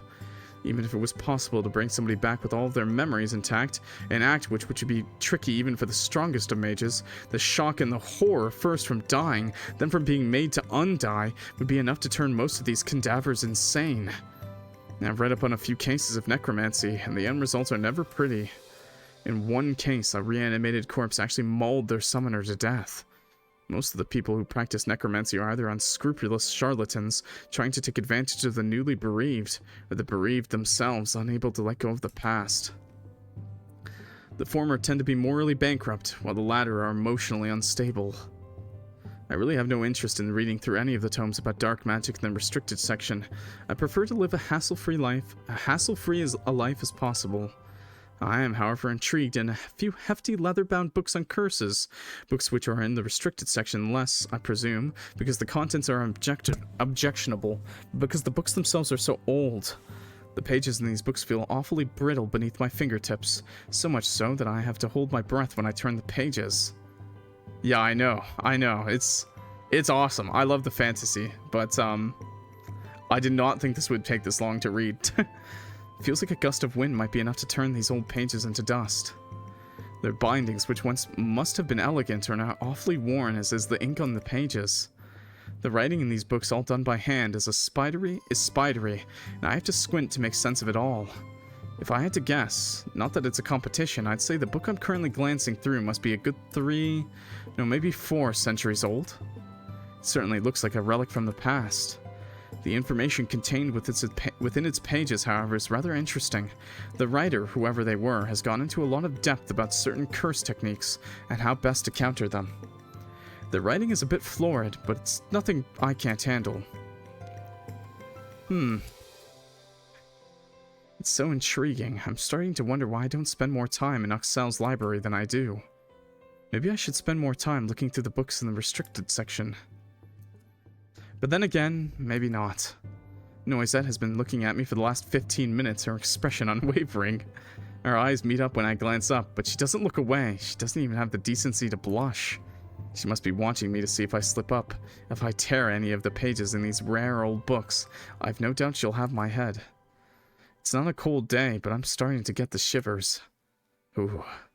This is the real reason why I so rarely come to Excel's library, why I so rarely look through any of the restricted books. Can't say I like being sized up like I'm a convict by Noisette. I thought the old adage was innocent until proven guilty. I've not, as far as I know, done anything wrong. But maybe, to an over-eager librarian, flipping through any book that's over 3 centuries old is a crime in and of itself. I'm being as careful as I can. I'm even using magic to turn the pages, as opposed to my fingers, so I can't cause any unnecessary damage, but Noisette doesn't seem to appreciate it. I don't think she appreciates much in life. Don't you dare make fun of the hot librarian. Librarians are hot. She's very much like her sisters in that regard. They're both inflexible too, and intolerable. I resume my studies, flipping through the 3 restricted books whensoever the mood strikes me. Time seems to move as I read, very slowly, like molasses, till some 3 hours later I cease my scholastic pursuits. Isn't it past your bedtime? It's gonna be in a half an hour. I've been streaming for over an hour of what I would normally like to stream, and we're only on the 2nd chapter, and I don't know how many chapters there are, so... This is Hello Charlotte all over again. Time seems to... Oh, and I work tomorrow morning, so that's lovely. Don't worry, I'll be fine. Time seems to move as I read, very slowly like molasses, until some 3 hours later, I cease my scholastic pursuits. I could keep right on flipping through these books until the proverbial cows come home, but it's a little hard to focus when Noisette's glaring at me. Although I would recommend, if you need to go to sleep, go to sleep. I will put the VOD up tomorrow for this video, okay? It doesn't help that I'm so worried about Blaise either. I wouldn't be at all surprised if he's gotten himself caught up in yet another kerfuffle. He really does seem to attract trouble, especially when I'm not around. That run-in he had with the Mandragora in the forest was particularly alarming. I don't suppose I should care about Blaise quite as much as I do. It's not like I know him all that well, but I do feel responsible for him. He's so small and slight, he can't be expected to look after himself. That would be unfair. I'd care less about his well-being if he was a human. He's tall enough, not to mention muscular enough to fend for himself, but as a cat, it's another story. I don't think I'll ever forget how startled he looked when I saw him ensnared in that Mandragora's vines. Fortunately, there aren't any Mandragoras roaming Oxel's streets to do any ensnaring, but one can never be too careful. Alright, let's sort all this out first. I returned the rare books I was perusing to their spots on the shelves, levitating them with magic to avoid damaging the spines with my hands. Some of these books are priceless. Not sure if even Angelique and her family could afford them. With the more delicate books returned to their rightful places on the shelves, I then check out the few books still remaining. Those which are common enough with that regular library goers such as myself can take them back home without too much fuss. I'll steal your skin! Please no, I'm a clock, I don't have that. It's just all clock. I'll still incur some pretty hefty fines if anything should go awry with these books, but they wouldn't be enough to drain my coffers, and in any case, I don't think there's any issue with that. All books are precious because they contain knowledge. Even mass-produced books, which can be bought in any bookshop, are worth their weight in gold. Don't steal my gear. Why are you helping them? I might not keep the tidiest of homes myself, but I would never let any book, not one of mine nor one of the libraries, get dirty or damp in my presence. I consider the desecration of books to be a great sin. People who are careless with their books deserve to be fined. They're criminals of the highest degree, even worse than petty crooks like Blaise. At least he only stole silverware, or goldware as the case may be, given what I've heard about the Velour family's riches. Destroying books is much worse. Thievery, I can understand, but book burning, accidental, or worse, intentional book harming, I can't stand people like that. Do they not understand how much value the written word has? Looks at Republicans. Shaking my goddamn head. But I'm getting carried away. I often do that when the subject of books come up. This is a pet peeve of mine, alongside people who misuse the word literally, people who incorrectly use apostrophes when trying to signify the plural forms of words, and people who say I could care less, when in actuality, they mean they could not care less. Yeah, I might be the guy who uses literally way too much. Goodness, the world really is full of irritating people. My bad. Real. It's a wonder I've made it to my 26th year without throttling anybody. My cohabitation with Blaise might change that, however. I suppose only time will tell. But real, honestly so true what he said about the books. It's fucked up. Knowledge is power, but knowledge should be shared. Just got burned. Yeah, what we just said applied to you, huh? It's okay. I took grammar in university, and I did really well in it, and I wanted to shoot myself, so... for English, so... I finished checking out the 3 tomes. I'd like to take a bit more time to peruse at the counter, aided by an impressively efficient noisette. Like, English grammar, called like university level, is probably the worst thing you can take. It's fucking awful. And I took like law and philosophy too. At least those are fun. Grammar's just not fun. This is fucking hell. She stamps the insides of these 3 books with a deft, almost automatic precision, then slides them back over the counter to me. Here you are. You have 2 weeks to peruse through these books. Once these 2 weeks are up, you must return the books to the library. You can renew them again if you so desire. Granted, nobody else wishes to check them out. You should not keep these books to yourself, however. If these books are overdue, you will incur fines, and our staff will come to collect them. Please be mindful that other people use this library too. Do not be selfish.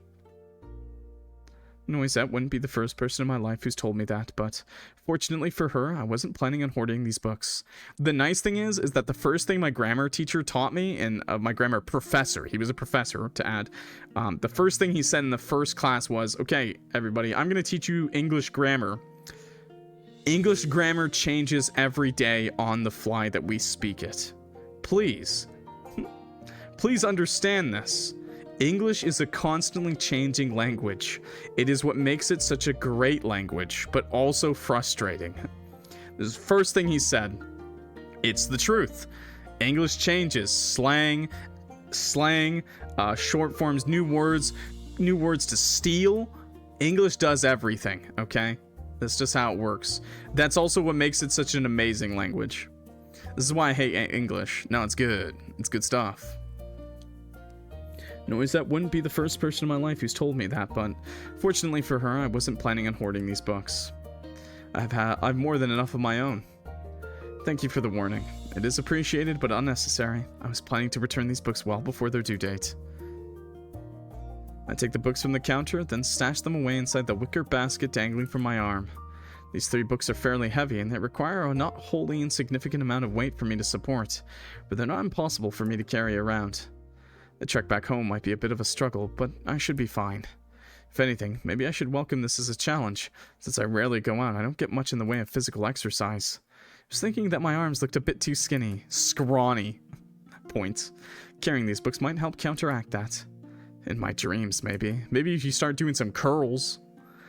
Your help was very much appreciated, Miss Noisette. I suppose I shall be seeing you later. Yes, I shall see you. And if you should happen to see either of my sisters in the interim, could you remind them that we were supposed to be visiting our parents next month? Nanette and Ninette always seem to forget. I'll try, provided, of course, that I remember.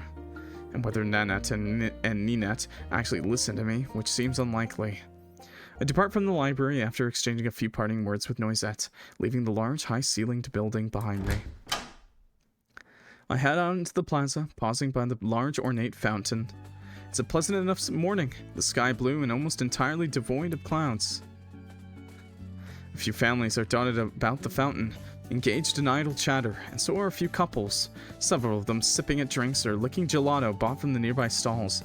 Gelato! Ah! A few white-winged birds fly overhead, chirping amongst themselves, and the sounds of footsteps against the cobblestone hover in the air. All in all, it's a very peaceful scene.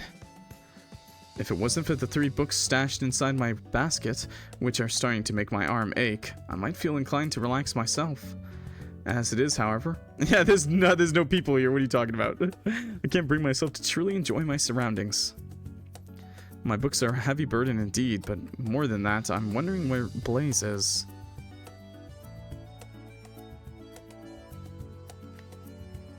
You want a sub? You don't need a sub. It's perfectly fine. But I would recommend the tier 1. Every tier up is like cost more money, but it doesn't do anything for you. So if you just want no ads, the regular subscription is worth it. And if you or your family has a Amazon account, an Amazon Prime account, if you pay for Amazon Prime, your family, you actually get a free Twitch Prime sub, by the way. Any Twitch Prime subs in the chat? Drop them now. Twitch Primers? But do the tier 1 subscription, because tier 1 subscription is better. It's cheaper and you get everything that the tier 2 and 3 get.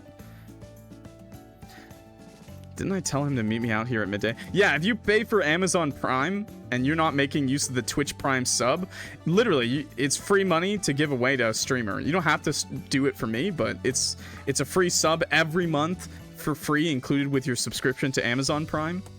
So just a little hint. All you have to do is connect your Twitch account, your Twitch account to your Amazon Prime account, and then boom, bada bing, you got a Twitch Prime account. Well, it's a couple of minutes to midday right now. The clock reference, face of the nearby clock tower clock reference, looming over Oxel's horizon, informs me of that much, but Blaise is nowhere to be seen. Perhaps he got delayed. What he could have been delayed doing, however, I have no idea. I know you do, Nexius. Thank you so much. Worth, thank you. What do cats do for fun? I suppose he could be hanging around haranguing.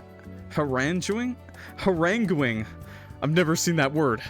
I gotta pop up with the dictionary for this one, boys. I suppose he could be haranguing the fishermen at the market, or tricking tricking kindly old women into feeding him scraps of food. Oh my god, kinky old women. Please. Harambeing. Both sound like something Blaise would do, given his checkered past. I decide to wait for a while, taking a seat on the stone wall which fringes the fountain. Haranguing is the pronunciation. Thank you. Thank you. Thank you, daughter. The minutes continue to trickle by, minutes denoted by the shifting of the colossal hands on the clock face. Clock reference. But Blaise still doesn't show up. 12 o'clock becomes 5 minutes past, which becomes 10, then 20. But still, Blaise isn't here. What in the world has happened to him? God damn it, Blaise. I expected he might be a little late. I doubt he's any good at timekeeping, a skill which must be even harder for him now that he's a cat, but this seems excessive even for him. When at long last 12:30 rolls around, worry begins to set in. Did Blaise get into some sort of mischief after all? I almost dread to think. I have to think about it though, given I am Blaise's owner. Oh, I'm his owner. Nobody else is going to look out for him, for me, because nobody else knows about him. Clock, you should make a reward for you. You mean a punishment? Like a punishment for chat? Clock sings punishment?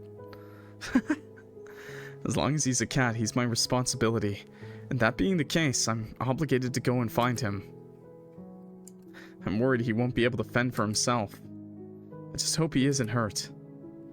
The prospect of finding one black cat out of what must be hundreds of strays in a large city like Oxel is a daunting one, but I'm determined to do my best. I'm not going to return home without him. I told Blaise I was going to help him, and that's exactly what I mean to do. I can't exactly do that, however, if he isn't here. Oh no, oh no. I get to my feet, supporting my basket in the crook of my arm, and glance about the plaza. I square my shoulders. Then, after inhaling, I set off into Oxel's twisting, turning streets. What?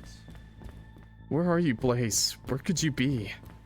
I murmur this to myself as I scour Oxel's streets. My head snaps this way and that. My eyes narrowed as I take in the numerous buildings which, well, I would say that they flash by me, but I'm not going very quickly. I might have been a voracious reader back at Oleander Academy, but I never paid too much attention to the physical side of my education.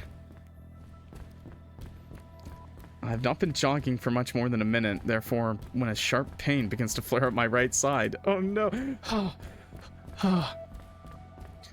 Worried about the cat, man. This is me running for my cats. Breathe heavily, beads of perspiration beginning to form on my forehead. Actually, no, not me, because I'm not that much of a fucking wimp. I can run for a pretty good time. I used to go running a lot right before college when I did boxing, so I'm actually pretty confident in my long distance running. It's a warm day and my mantle isn't helping matters. The soles of my hardy dragonhide boots pound against the cobbles beneath me in a dull series of thuds.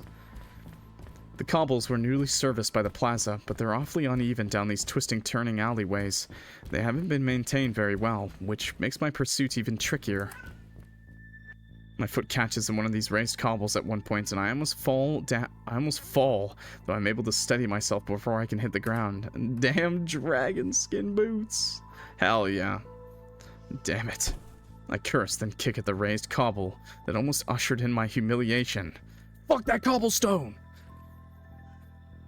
That was a close call. My heart's still pounding. All the Minecraft base cobblestone fans out there hating me right now. I glance about the rabbit warren of twisting, turning alleys about me. My eyes narrowed. I'm not sure where I should go. I've been to Oxel several times, but only to collect ingredients for my potions, or to make the occasional visit to its libraries. I tend not to venture down in these alleyways, which are all closely knit homes and hairpin bends. There's no point. I don't think anyone wants to listen to me sing that much other than you. Sorry, little angel. You shouldn't want... I mean, to be fair, I think the singing streams are really fun, to be fair. I think they're really fun for everyone, but it's not because I'm good at singing. It is a veritable... Okay. I'm not sure where to begin in my hunt for Blaise. Oxel is a big city. I could search the streets for hours at this rate. I stand there, pondering, when, out of the corner of my eye, I spot a young woman. Oh, son of a bitch. She's dressed in the attire, but she's cute. In the attire of a maid with long fair hair, and there's a wicker basket, a little like my own, threaded through the crook of her arm. I don't see it, actually. She must be a maid from a nearby household, a very fancy household by the look of things, who's come to Oxel to get some shopping done.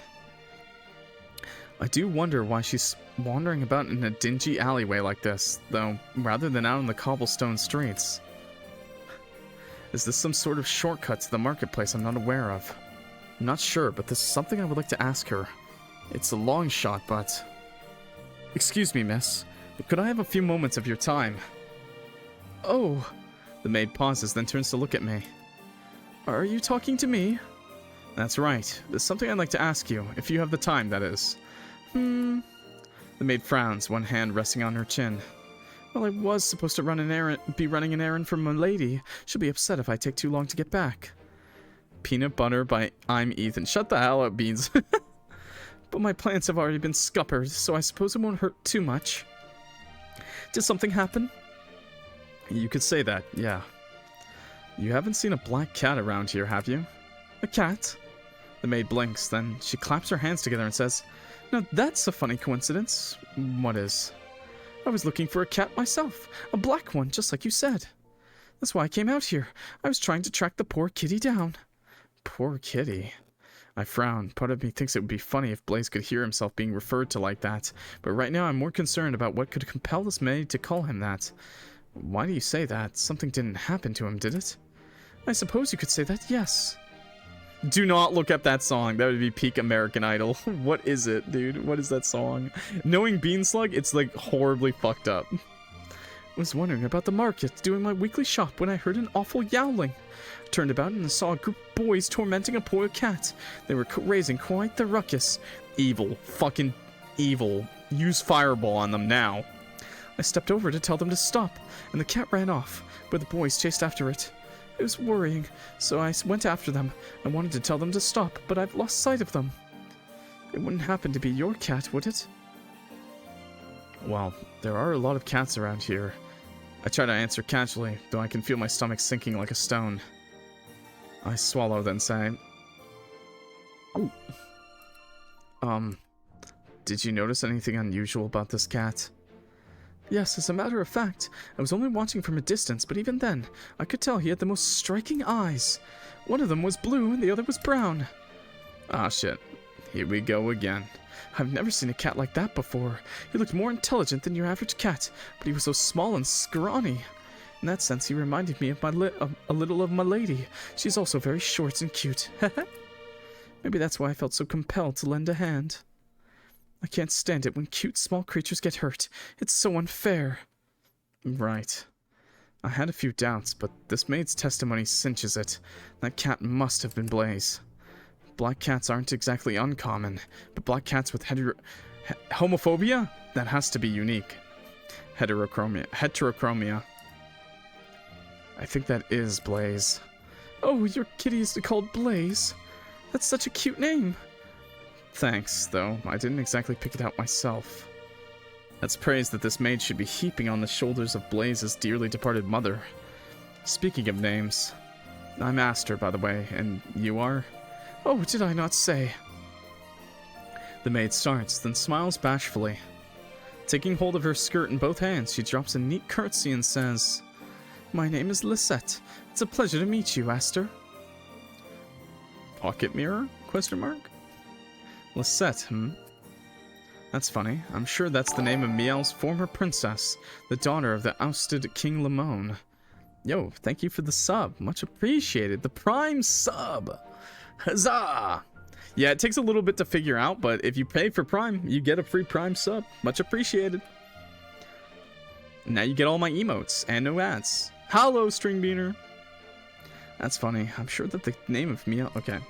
I thought Lisette and her father had been banished after the demon queen Asmodeus took power a few months ago.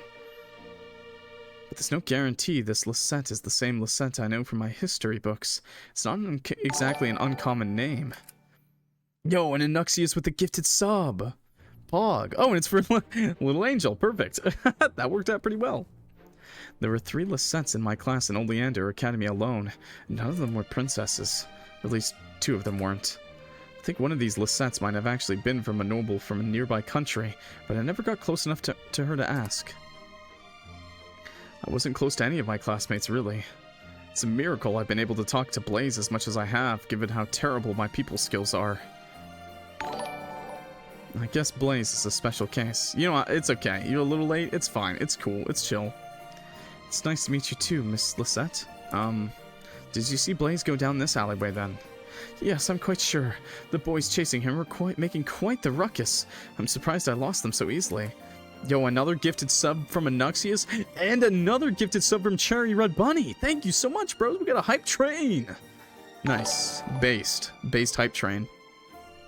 Hope y'all are enjoying the stream at least. And enjoying your no ads. I hope they're not hurting your poor kitty. I'm getting pretty worried too. Shall we go and look? That would be a good idea, yes. Those boys look like bad news. I'm afraid they might have wicked designs on him, if you know what I mean. Wicked designs? I've heard rumors that a few of the more unscrupulous pie shops in the area will pay up if anybody brings stray cats to them. What? Sweeney Todd, what the hell? What? What? But why would they? I ponder this for all of 2 seconds, before the penny drops. Oh! Ah, indeed. Beef isn't expensive, so it's more profitable for these shops to source their meat from other, less reputable places. I've heard it's a real problem, actually. Yo, Octo, thanks for the 100 bits. Much appreciated. Yo, and Beans like with another gifted sub! Thanks, bro. What a homie. Then, does that mean Blaise could be in serious danger? Or you guys don't have to do this right now, by the way. Thank you so much, but you guys don't have to do that much. Much appreciation, much love. Enjoy the no ads. He might if we can't find him. Let's hurry. What is happening? Blaise might be sold off to a pie shop. Right. Lisette and I hasten through the alleyway, Lisette's expression grimly determined. She rounds a corner, telling me she's familiar with this area, that Oxel's street urchins tend to congregate in the old street, and I hurry along behind her. The sounds of our footsteps echo about the alleyway, mingling with the anxious pounding of my heart, my uneasy inhalations. Yo, Anexius with another gifted sub. Anexius, thank you so much, man. Jesus, you guys don't have to go that far. But enjoy the nomads. Seriously, I hope you guys have a good... I'm hoping you guys are at least having a good time. Now I got Discord Nitro I won't use. Wait, Discord Nitro's based.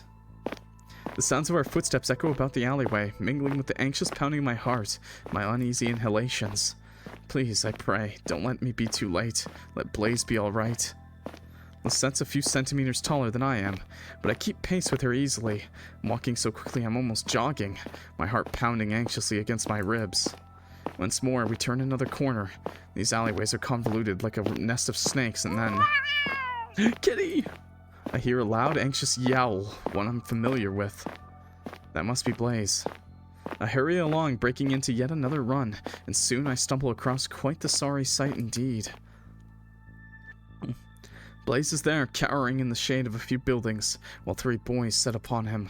One of the boys, a redhead with a vicious, high-pitched voice, is clutching a stick which he's using to prod Blaise. How'd you like this, huh, you little beast? This is what you get for intruding on our territory. Take this. Oh my god. Oh no, how horrid. Fireball, now. I quite agree. If that little brat thinks I'm going to let him get away with that, he has another thing coming. Yeah, right now, if you gift a sub, or if you're a new sub to any channel, you get 3 months of Discord Nitro for free. If you're a new member to Discord Nitro, or you haven't subscribed to Discord Nitro for like 12 months, I believe. Those are the conditions for getting your 3 months of Discord Nitro. Are you going to step in? Of course. I roll up my sleeves, my eyes narrowed, then say... No, it doesn't work for Prime subs, unfortunately. You would have gotten... They would have emailed you the code already. I don't make a habit of telling people this. I wouldn't want to boast, but I'm actually a powerful wizard. I'll make those brats regret this if it's the last thing I do. Which is a really good deal, by the way, because Discord Nitro costs like... I'm pretty sure 1 month of Discord Nitro costs more than 1 month of a Twitch sub. And you're getting 3 Discord Nitro months for free. I inhale, squaring my shoulders, then step forwards. Hey, you. I approach the 3 boys, my body sparking with latent magical energy. I don't mean to actually curse them, of course, as angry as I am. I'm not about to hurt a bunch of kids, but I figure it'll be a good deterrent. Oh, I would. Fireball, now! It should, at the very least, encourage them to stop being such little shits. Yeah, $10 bucks for 1 month of Nitro. I totally don't pay for it and just forget about it. What are you doing to my cat, you little monsters? Leave him alone. What? You what? The redheaded boy looks at me defiantly, his eyes narrowed. Who the hell are you? What? You don't know me? I'm Aster, one of the most powerful wizards in all of Oxel. I rather thought my name preceded me. I can't blame you, I suppose, for your ignorance. You are only children, after all. But the way you've been treating my familiar is quite unacceptable. Now stop that this instant. Unless you want me to turn you all into frogs, then I might poke you with sticks and we'll see how you like it. The red-headed ringleader looks at me uneasily and says, You don't mean that. You wouldn't. Oh, don't I? I raise an eyebrow. Kids, delete yourself. Now, lightning strikes. Do you want me to try? Hey, Micah. One of the boy's companions takes hold of his wrist. That guy looks serious. We should get out of here. Yeah, Gus is right. The other boy chimes in, glancing at me uneasily. He looks kind of intense. What? Micah's eyes narrow. Are you being serious right now, Gus? I am, yeah. He's kind of scary. Even Ike agrees. Yeah, he looks like he means business. Oh, whatever. I ain't scared. You can run off if you want, but I'm no coward. Not like you two. I'm prepared to fight like a man. Thank you so much for not mentioning the voice chat. Woo! Thank you guys. Ending the hype train on level 3. I think that's the farthest I've ever gotten on a hype train. Let's fucking go! Thanks. Thanks for the support. Open your chest and you get an emote. Woo! I whistle. Your aplomb is admirable, but you won't be fighting like a man for all that long. To everyone who's, you know, hyped up the hype train, I appreciate it a lot. Thank you so much, okay?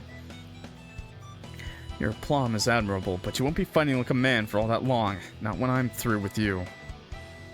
Did Octo get the conductor badge? That's based.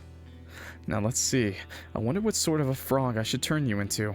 Maybe I should go with something particularly repellent. I'm pretty sure Anuxius and Anuxius should have it too. Or maybe he doesn't get it because he's already #1 gifter. Hey, Micah, come on, let's get out of here. This cat ain't worth it. Oh, no, there you go. He did get it. Yep, he did get it too. Yeah, let's go. He's just trying to freak us out. This is nothing. We can't let him spook us. Well, if they're worried about being spooked. Hocus pocus. He's really doing it. Let's get out of here, Micah. I don't want to turn into a frog. Gus and Ike take off, their souls slapping against the cobbles. For a few moments, only Micah remains until... Oh, all right, fine. You can have your stupid cat. It's not like he was all that fun to play with anyway. Micah runs away, hot on the heels of his companions, and in his absence, I sigh. Hocus pocus. I'm pretty sure that's trademarked. Well, it looks like that takes care of that. I know Abracadabra Alakazam was like trademarked, and Pokemon had like a huge like fight against the guy who held the trademark for it. I sigh, then approach Blaise, who's trembling. I bend down, scooping his slender body against my chest and murmur. Now that was unfortunate. That was just a kid's voice. I've done so much running, I feel pretty much tired, though that's nothing compared to Blaise. He looks shaken after that encounter with those young hooligans, as well as he might be. His small dark body is trembling against me, his eyes wide with what can only be fear. It's kind of funny in a way, that Blaise should be so very intimidated by a group of ragged-clothed children, when he's a good deal bigger than they are in his human form. Now cuddle it. But he isn't even in his human form right now, he still looks like a cat, which makes him vulnerable. Grit my teeth together, irritated on Blaise's behalf. Those kids were awful, weren't they? I wonder if they were really going to sell you. I wouldn't be surprised. I thought I would. I recognized that redhead. Micah's notorious for getting his mitts on other people's pets. He isn't very picky. I've heard a lot of stories about animals going missing around here. It's a dangerous area. Sure sounds it. I shudder, then pet Blaise on the head. Well, whatever they wanted, I'm glad I was able to stop them. Maybe I shouldn't be too hard on them, though. Any children who would attack a cat for coins must be pretty pitiable in their own rights. Orphans, my man, orphans. Still, I frown. I have to wonder how you always wind up in sticky situations like this. You weren't born under an unlucky star, were you? Meow. I guess it's a possibility. You might have been cursed long before Charmaine took against you. You must be one of the most unfortunate people I've ever met. Meow. Blaise meows at this and nudges his cheek against my chest, a gesture I choose to interpret as, that's not saying much, given you don't know all that many people. Urgh. Naturally, I scowl. Now thank you not to be so rude, you jerk. I've done an awful lot to help you out these last few days, you know. Long cat, long boy. The least you could do is not make fun of me, even if my social skills do leave a little something to be desired. Meow. Alright, fine. My social skills leave a lot to be desired, but I'm working on it. I'm not kissing the cat! At least, maybe on, like, the forehead, I guess. I've been talking to you, haven't I? Meow. You don't think that counts because you're still a cat? Meow. You're saying conversations ought to be a two-way street? Meow. Oh, whatever. I'm doing my best here. You could at least try to meet me halfway, and by that, I mean you should stop getting yourself involved in these silly little spats. Hey, Lynn, chill. I was terrified when I came out of the library and I couldn't find you. I was sure you'd gotten yourself into trouble again, and I was right. You're a magnet for it. Well, of course I was worried. I'm not completely uncaring, you know. It's hard not to worry about you given how these things seem to go wrong around you. I guess I should count myself lucky you're not bleeding. You say you feel fine. Meow. In fact, you're better than fine because I came looking for you. Meow. Well, I'm glad to hear it, I guess. Though I'll hesitate to let you out of my line of sight in the future. All this fretting can't be good for my heart. I feel like I've aged a decade in the last couple of days. Do you talk to your kitty like that often, Aster? You must be very close. Meow. Well, I glance away, red-faced. Why do I feel so abashed, then mumble? I guess we're pretty close. I figured. You're talking to him just like your best friends, and you seem so worried when he went missing. You must love him a lot. Blaise cocks his head at me, his expression questioning. I, meanwhile, flush. I know Lisette thinks that Blaise is nothing more than a cat. Why would she suspect otherwise? But using the big L word feels kind of heavy. Not weird if it's a pet. I mean, how can I love Blaise? I've only known him for a couple of days. Sure, my heart just about stopped when I realized he'd gone missing, but that doesn't mean I love him or anything. Hell, we're not even friends. I flounder, hopelessly abashed, while Blaise observes me. He blinks slowly. I think I've heard it said that this is a feline gesture of affection, then reaches up and licks my cheek. I didn't expect it, and I squawk, red-faced. Hey, what's the big idea? I get that Blaise is relieved to have been rescued, but kissing me in public is kind of... you know... I pout, wiping his saliva off my cheek while Lisette laughs. I knew it. He really does love you. You make for an adorable pair. I'm just glad I was able to reunite you, but I'm sure you don't want me hanging around. Yo, Mikey, have a good night, okay? See you around. Do we have permission? No, you don't have permission. Of course not. I'll be on my way now. The shopping isn't going to get itself done. Right, goodbye, and thank you for your help. Meow. It's quite alright. I'm a super maid, and I'm always happy to help people in need.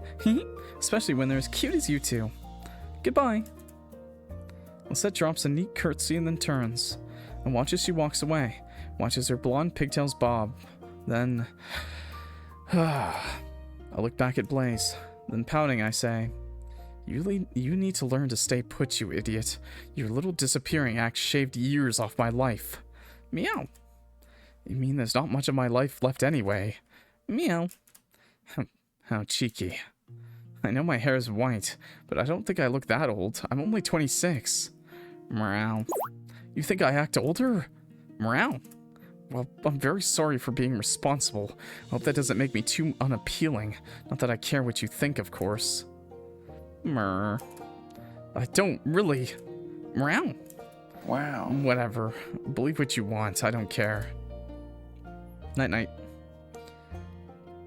Now come on, let's head back home before, I don't know, we get caught up in a robbery or a washerwoman dips a bucket of dirty water all over our heads. I can't be dealing with any more trouble today, even if you seem to find it funny. I agree. I think I need to lie down. I'm exhausted. Me too, bro. Me too. The walk back to my cottage proves to be rather uneventful, a fact I'm grateful for, given so much happened this morning. Once we arrive back home, I prepare Blaise and myself something light to eat.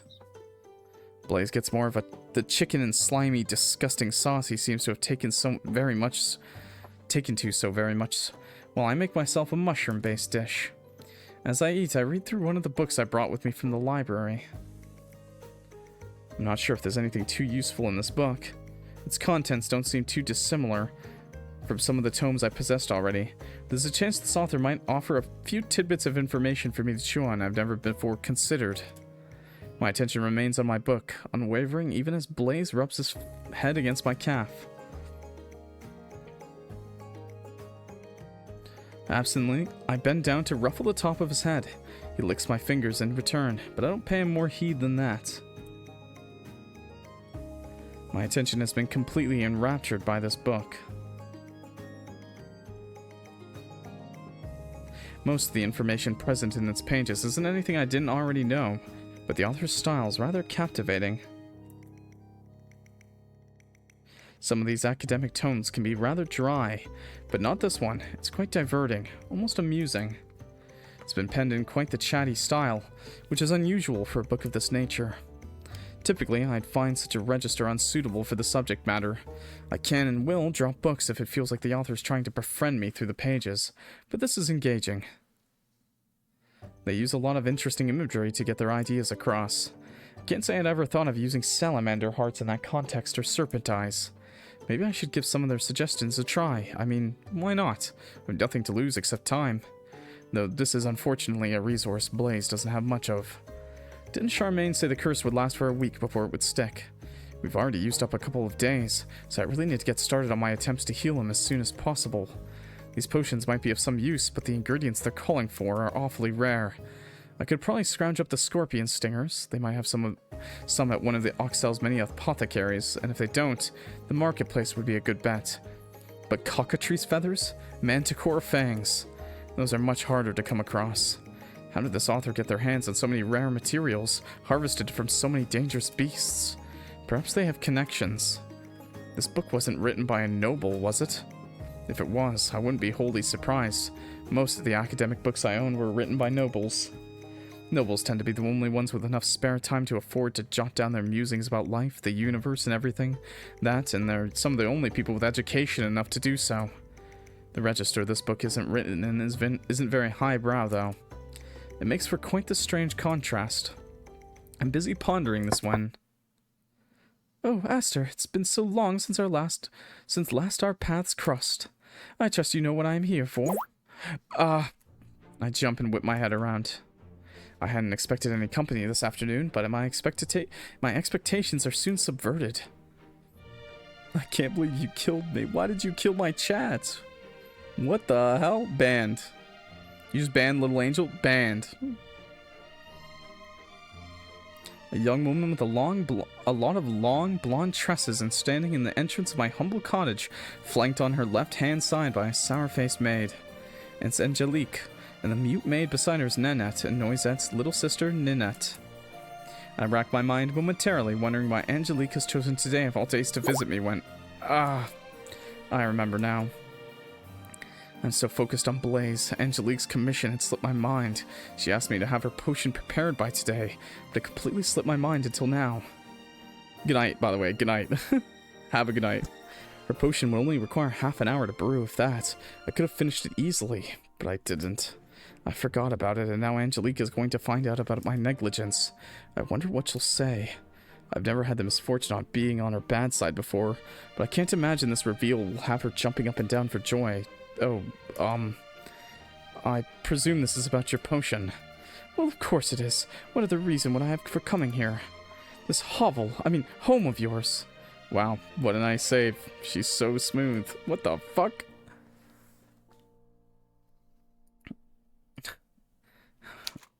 Sorry, it's not particularly a congenial setting for pleasant chit-chat.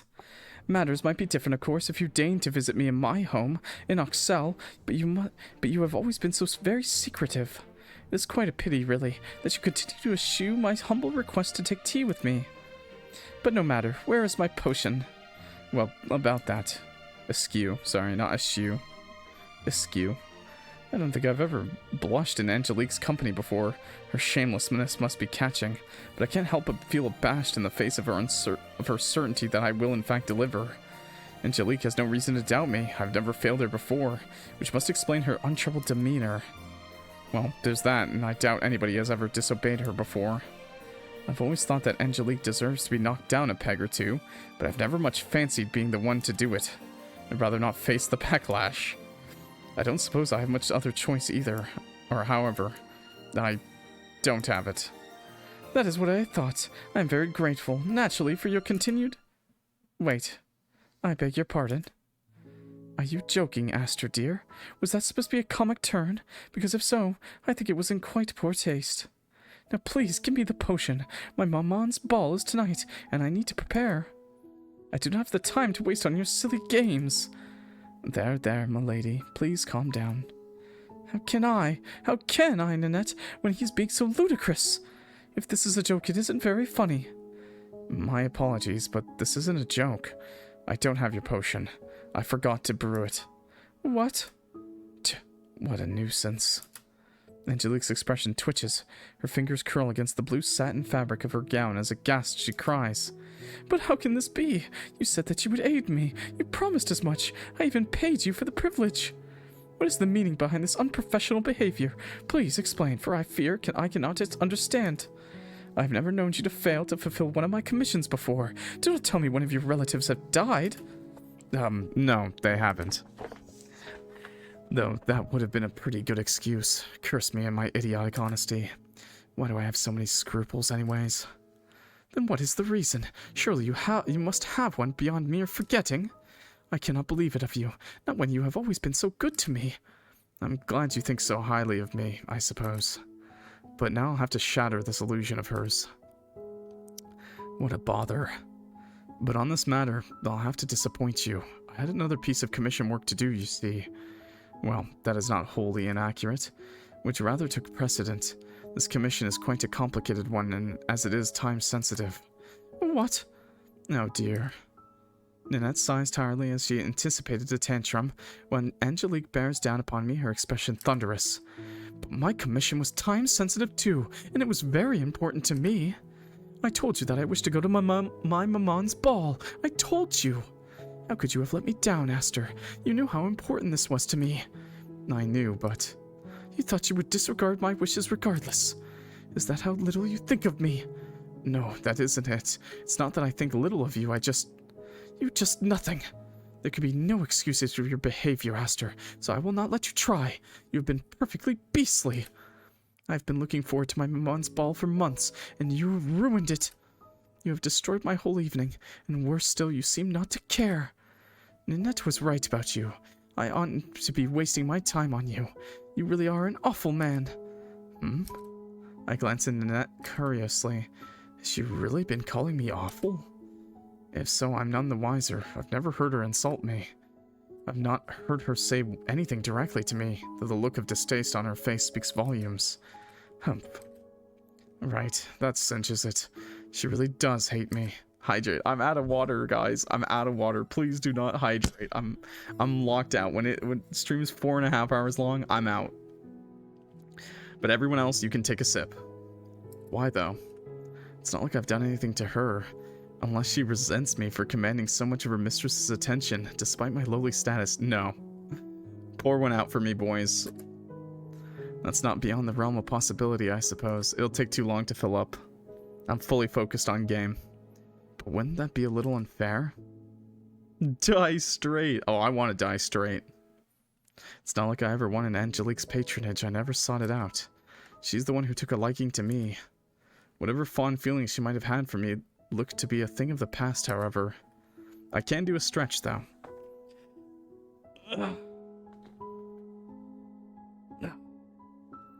I cannot believe that you would treat me like this. You're so cruel, Aster, and callous, too. I'm going to look like a hag at my maman's ball now, and I doubt you even care. You have never cared. You have always been dismissive of me and my problems. I am a lady, yet you look down on me. Well, I will spare you the effort of having to deal with me further.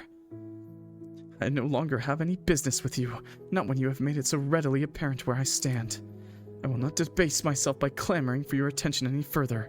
Why I have ever cared was a mystery, really, when you were so very beneath me. I'm glad that got auto-modded by Panic Frog. Wrecked. You are dead to me. Good day to you. No, bad day. I wish you the very worst imaginable day, so there. Angelique turns her nose up in the air at this, then stalks off, the hem of her dress trailing against the floor. Oh.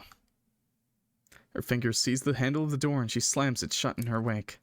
She slams it with quite some strength, actually, so much so that jars on my shelves jump. I've always known that Angelique has a bad temper, but I've never been unfortunate enough to witness it for myself. I should count myself lucky, I guess, that hurling insults at me is all she did. At least I didn't get cursed for my insolence like Blaise did. Not, I suppose, that this could ever happen, that this could have happened.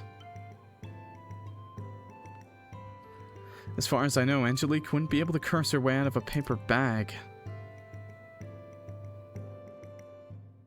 Sorry, 1 second. She doesn't have so much as a single magical bone in her body. That's reassuring, if nothing else, but I do feel drained after that encounter.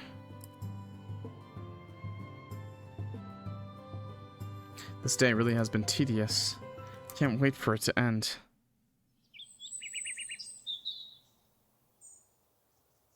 I'll spend a few more hours perusing my tomes until the sun sets. When darkness envelops my humble home, I rise from my chair, stretching, and change into my nightwear, after ensuring that Blaise is not in the immediate vicinity. Then, feeling almost boneless, I slump down at my desk anew, and rest my chin against the cradle of my arms. What a day. I murmur aloud to nobody in particular, as I often do when I'm on my own. But I'm not alone. Not tonight. Meow. Blaise, who's situated himself by my side, purrs, then nuzzles his head against my ankle. It's a small tokenistic sort of gesture, but I think he means to reassure me. It's appreciated, but... Jeez. Dealing with Angelique always exhausts me, but she was even more exhausting than usual today. I know I shouldn't have pissed her off. Not when she's a paying client, but it's too late for regrets now. I doubt she'll be employing me again in the future. That's one bridge well and truly burnt. What the hell are you talking about? What? Auto-modded. Auto-mod. No manual modding. I don't do it. I'm sorry. Auto-mod for the win. I wish I could say good riddance and mean it, but the sad truth is, despite my genius, I don't have all that many customers. Alienating them is an awful business move. I should have finished Angelique's potion on time, but I let myself get distracted. My priorities have become incredibly jumbled as of late. Do I just not have any sense of self-preservation? It really must be a fool. Morale? I know. Today sucked. You don't have to tell me that. Morale? I know I could have handled that better. I'm well aware of it. Just stop nagging me, okay? Morale? Damn. I slump forwards against my desk and lie there for a while, thinking while accomplishing very little. My thoughts feel slow and sluggish, and I'm exhausted. My eyelids begin to flicker shut, and then... Hey, Aster. Magical sound effect. Ah! I start, alarmed, then swivel about in my chair to meet Blaise's eyes. More time must have elapsed than I'd realized while I was lost in thought, because the candles in my bedroom have burned down and Blaise has once again assumed his human form. Have I been turning over the day's events for that long? It's no wonder I feel so tired. I scowl, then say in a sulky sort of way, You really need to stop doing that. You really need to stop doing that. Doing what? Talking to me without any warning. I get used to you being a cat, then you go and take me by surprise. It's bad for my heart. Ah, I see. Did I startle you, Aster? Well, what do you think? I thought you were supposed to be a thief. Aren't you meant to be good at sneaking up on people? I thought so, but remember, I did get caught. Touché. I guess you're not all that stealthy then. Otherwise, we wouldn't be in this mess. So, I raised an eyebrow. What do you want? It ain't a secret. What the hell? Yeah, you shouldn't mention that, Lynn. You're gonna scare people away from you. You're definitely banned from the Discord, I'm sorry to say. I'm not sorry to say, actually, no. It's not that I want anything. I'm not really. I'm just worried about you, that's all. Why? Shouldn't it be the reverse? You're the one who's cursed after all, not me. Do not redeem hydrate, because I can't hydrate right now. If anybody deserves to be pitied, it's you. Being a cat is pretty rotten, but I think you might be stressing out about this just as much as I am. I'm worried that you're pushing yourself too hard. And why should you care about that, huh? It's not like we know one another. Besides, shouldn't you be glad I'm putting this much effort into sorting all this out? You don't want to be stuck as a cat for the rest of your days, do you? Well, no, but... Then there shouldn't be any buts. How you can afford to be so carefree about this, I don't understand. If I was in your shoes, I'd be terrified. I'm a bit anxious, yeah. A bit? I snort. I don't think you understand just how precarious your situation is. But I don't like seeing you push yourself so hard either. I know you're doing this for my sake, and I appreciate it. But like you said yourself, we don't know one another all that well. You're not under any obligation to go to such lengths for me.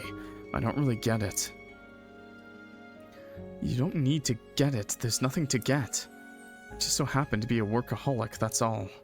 You are? I nod. I like messing around with potions. I always have. Most of my clients, like Angelique, want me to work on trite, tedious elixirs, the type that make your skin softer or your eyes brighter, but I'm not interested in that kind of thing.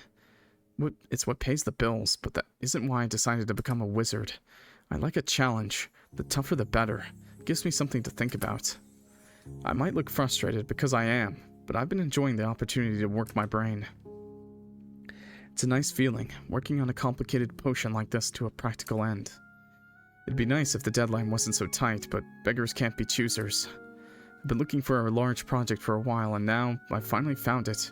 I can't hate you for that, even if you have disrupted my life. Disruption every once in a while isn't such a bad thing, though. It stops life getting stale. Honestly, for a while I was getting pretty bored. Oh, really? Phew! Oh, sorry. Softly, Blaise smiles. Excuse me, sorry, my bad. I didn't realize you were enjoying this, Aster. You look so put upon. I was worried you were internally exploding or something. Thanks for the bless you. If I look put upon, it's because I am. I might be enjoying this to a degree, but that doesn't make it any less stressful. So, you like being stressed out, do you? Well, I'm the perfect man for you. I am the ultimate boy failure. It makes a pleasant change from the tedium of my otherwise unremarkable life, yes. Huh, and here I was, silly me, worrying I was being a pain. It's starting to sound like me falling down your chimney was the best thing that's ever happened to you. Alright, let's not get ahead of ourselves. You aren't that special. Passionless kiss got this man working! True. I'm more interested in your curse than I am in you. Right. I'll keep that in mind. Who will clock pick? None of y'all. I'm interested in women! Blaise laughs again, then ruffles the top of my head. It's an uncomfortably overly familiar gesture which makes me scowl. Oh, and women aren't real. No! Knock that off. But I don't wanna. Your hair is nice and soft, and I think you deserve a bit of encouragement. This isn't encouraging me to do anything, though. Beyond spitting at you, I mean. You don't have much in the way of manners, do you? Neither do you, invading my personal space like that. You never even asked me if it was alright. Alright, I apologize, your majesty. Blaise draws his hand away from his head, then drops me in an exaggerated bow, one which makes me roll my eyes. Please. Really, though. Blaise peers at me, then says, You look really tired. I don't think you've been sleeping enough. The bags under your eyes are intense. I always look tired. This is nothing new. Maybe you want to get more sleep then. Ugh. Maybe I would if a certain somebody didn't insist on licking me early in the morning. My bad. Sorry about that, Aster. Don't apologize if you don't mean it. I know you're not really sorry. Huh. You know me too well. There isn't much to know. You're very simple. Charmaine must have turned you into a cat, but I think you're more like a dog. You mean I'm loyal and obedient? That moan had nothing to do with me, okay? I was asked to moan. And loud and obnoxious and far too quick to trust. But you don't deny I have a few positives. Everybody does. I doubt even that deranged Countess Vasquez, who was caught bathing in the blood of virgins, was wholly devoid of positive personality traits. Oh, you. Blaise pouts, though not, I think, in genuine annoyance. Nudges me in the side. You're so prickly. Naturally. One of my parents was a cactus, after all. What? Seriously? No, not seriously. I was just joking, you numbskull. Yeah, I figured. Can't say I'd want to get up all close and personal with a cactus, but I didn't know you could tell jokes. I don't usually. I don't have the patience for them. I must be tired. I said you were.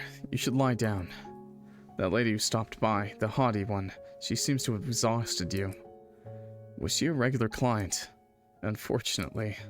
She used to come by to me on a regular basis, asking for all sorts of potions, all silly fripperies to indulge her vanity. And what did she want from you today, then? She was after a potion to smooth out some of her wrinkles, if you can believe that. What? I'll admit, I didn't get a good look at her since I was still a cat, but she didn't look so very old to me. I don't think she even had any wrinkles.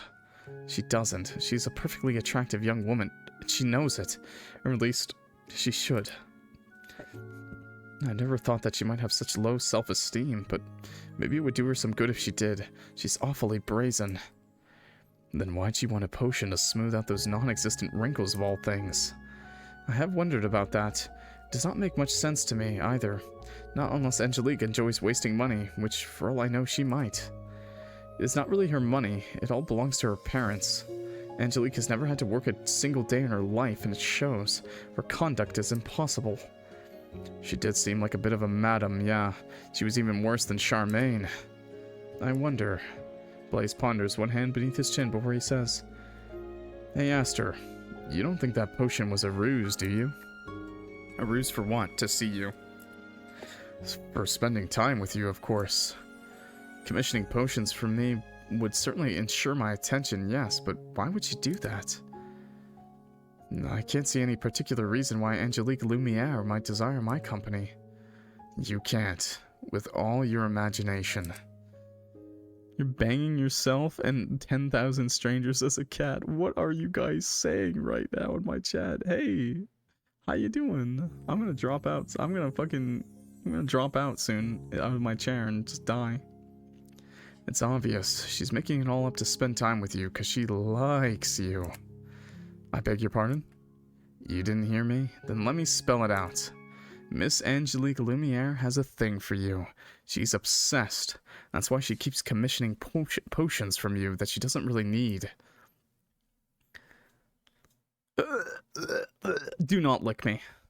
It's all just a ruse to spend more time with you. She's head over heels for you. My face heats up at this, and abashed I look down at my knees.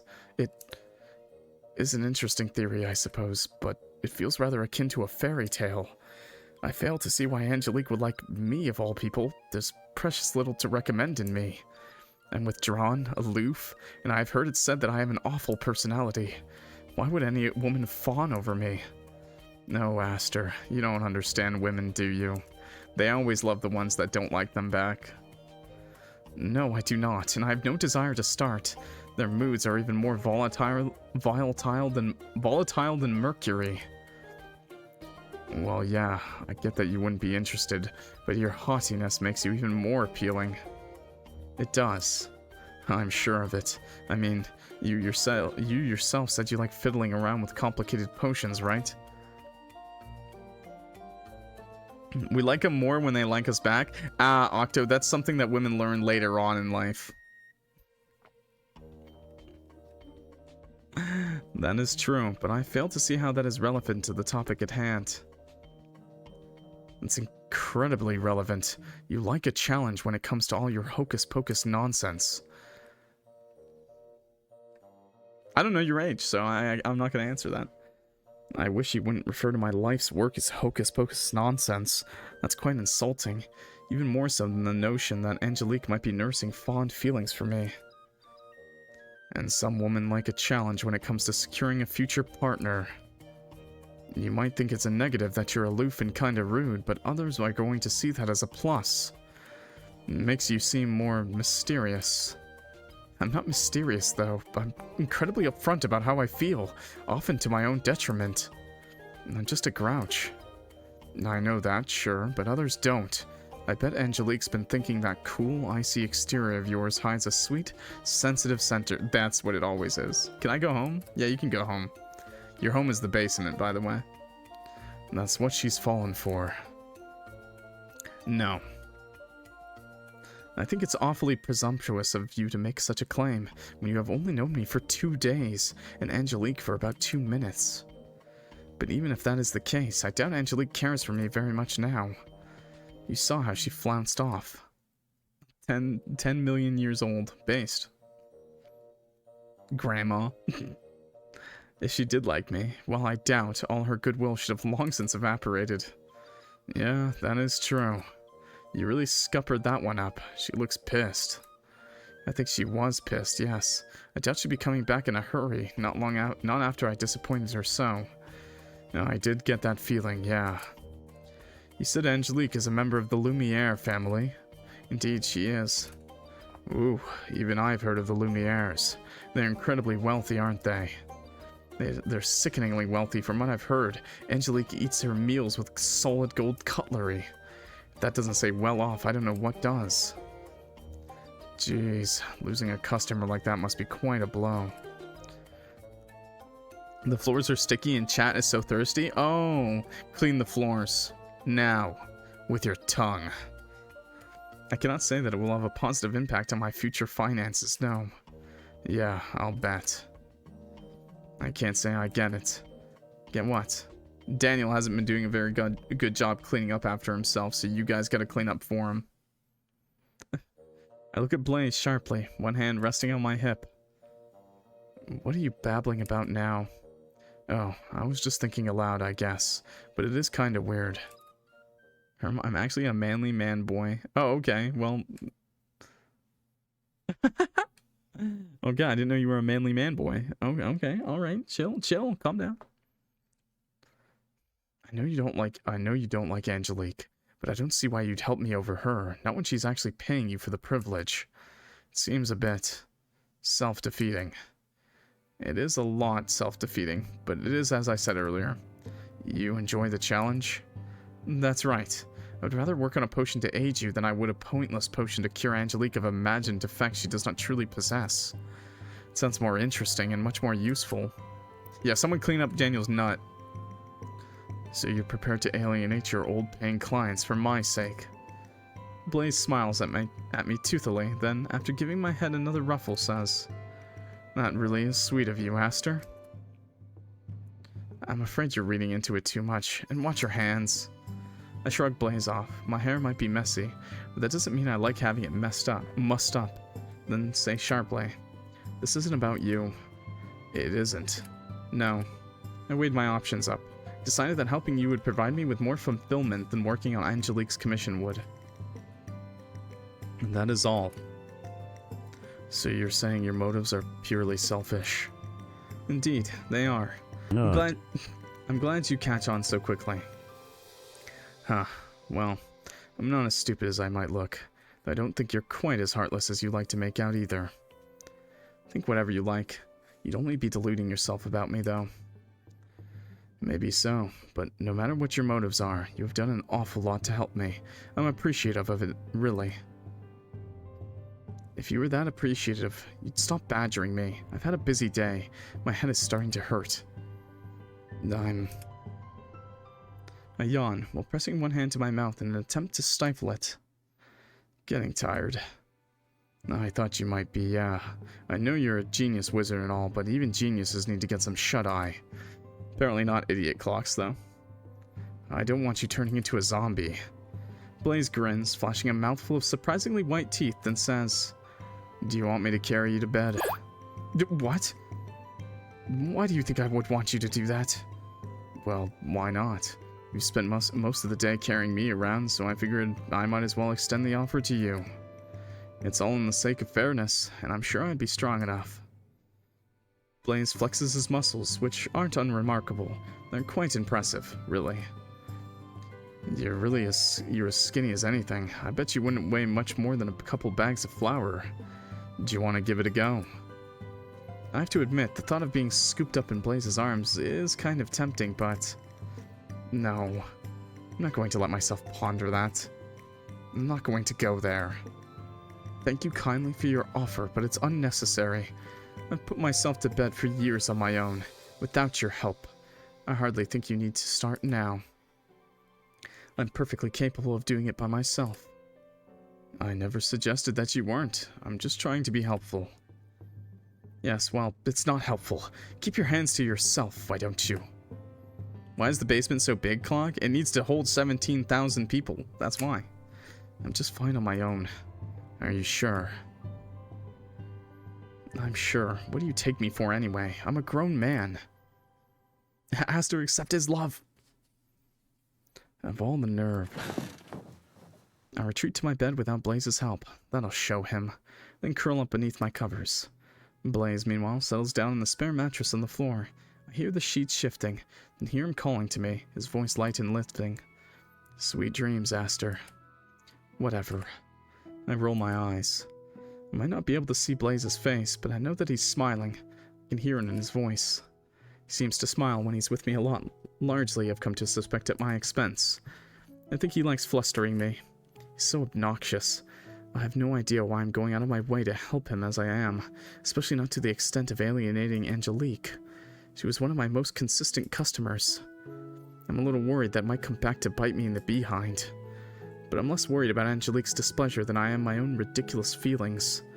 Nobody else has drawn such extreme reactions from me. Nobody other than Blaise.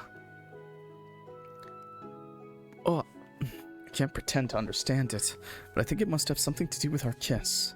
Since then, I have been able to think about little else. My thoughts are all scrambled, as are my feelings, and they remain scrambled when my eyelids fall shut. The kith. My breathing evens out after several uncomfortable, awkward minutes spent tossing and turning. And at long last, I fall asleep. My Criminal Cat. Finished Chapter 2. Chapter 3, My Cute Cat. Bro. Do we keep going? Oh my god, it's already like 1 a.m. for me, bro. This video's already... Fuck it, let's just keep going. Fuck it. I'll just be tired of shit tomorrow, it's okay. The next morning. Morale. It's so late, insanity. I just might as well finish it, dude. Hoping it's just another hour. Take a break. I don't want to split the VOD into 2 VODs.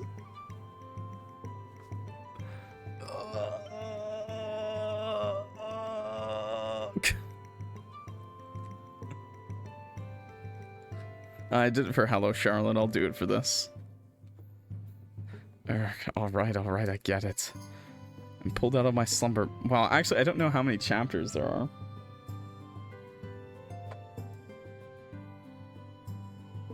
No, I think we should end it, actually. I just realized I don't know how many chapters there are. It says there's 60k words total. The webpage said it would be about... So it said 60k words of text, approximately 2 to 4 hours of reading. Streaming and talking always takes like twice as long. So I have a feeling we have at least 2 hours of video left. I think I'll end it there. I think I'll end it there for now, and we'll finish the game tomorrow.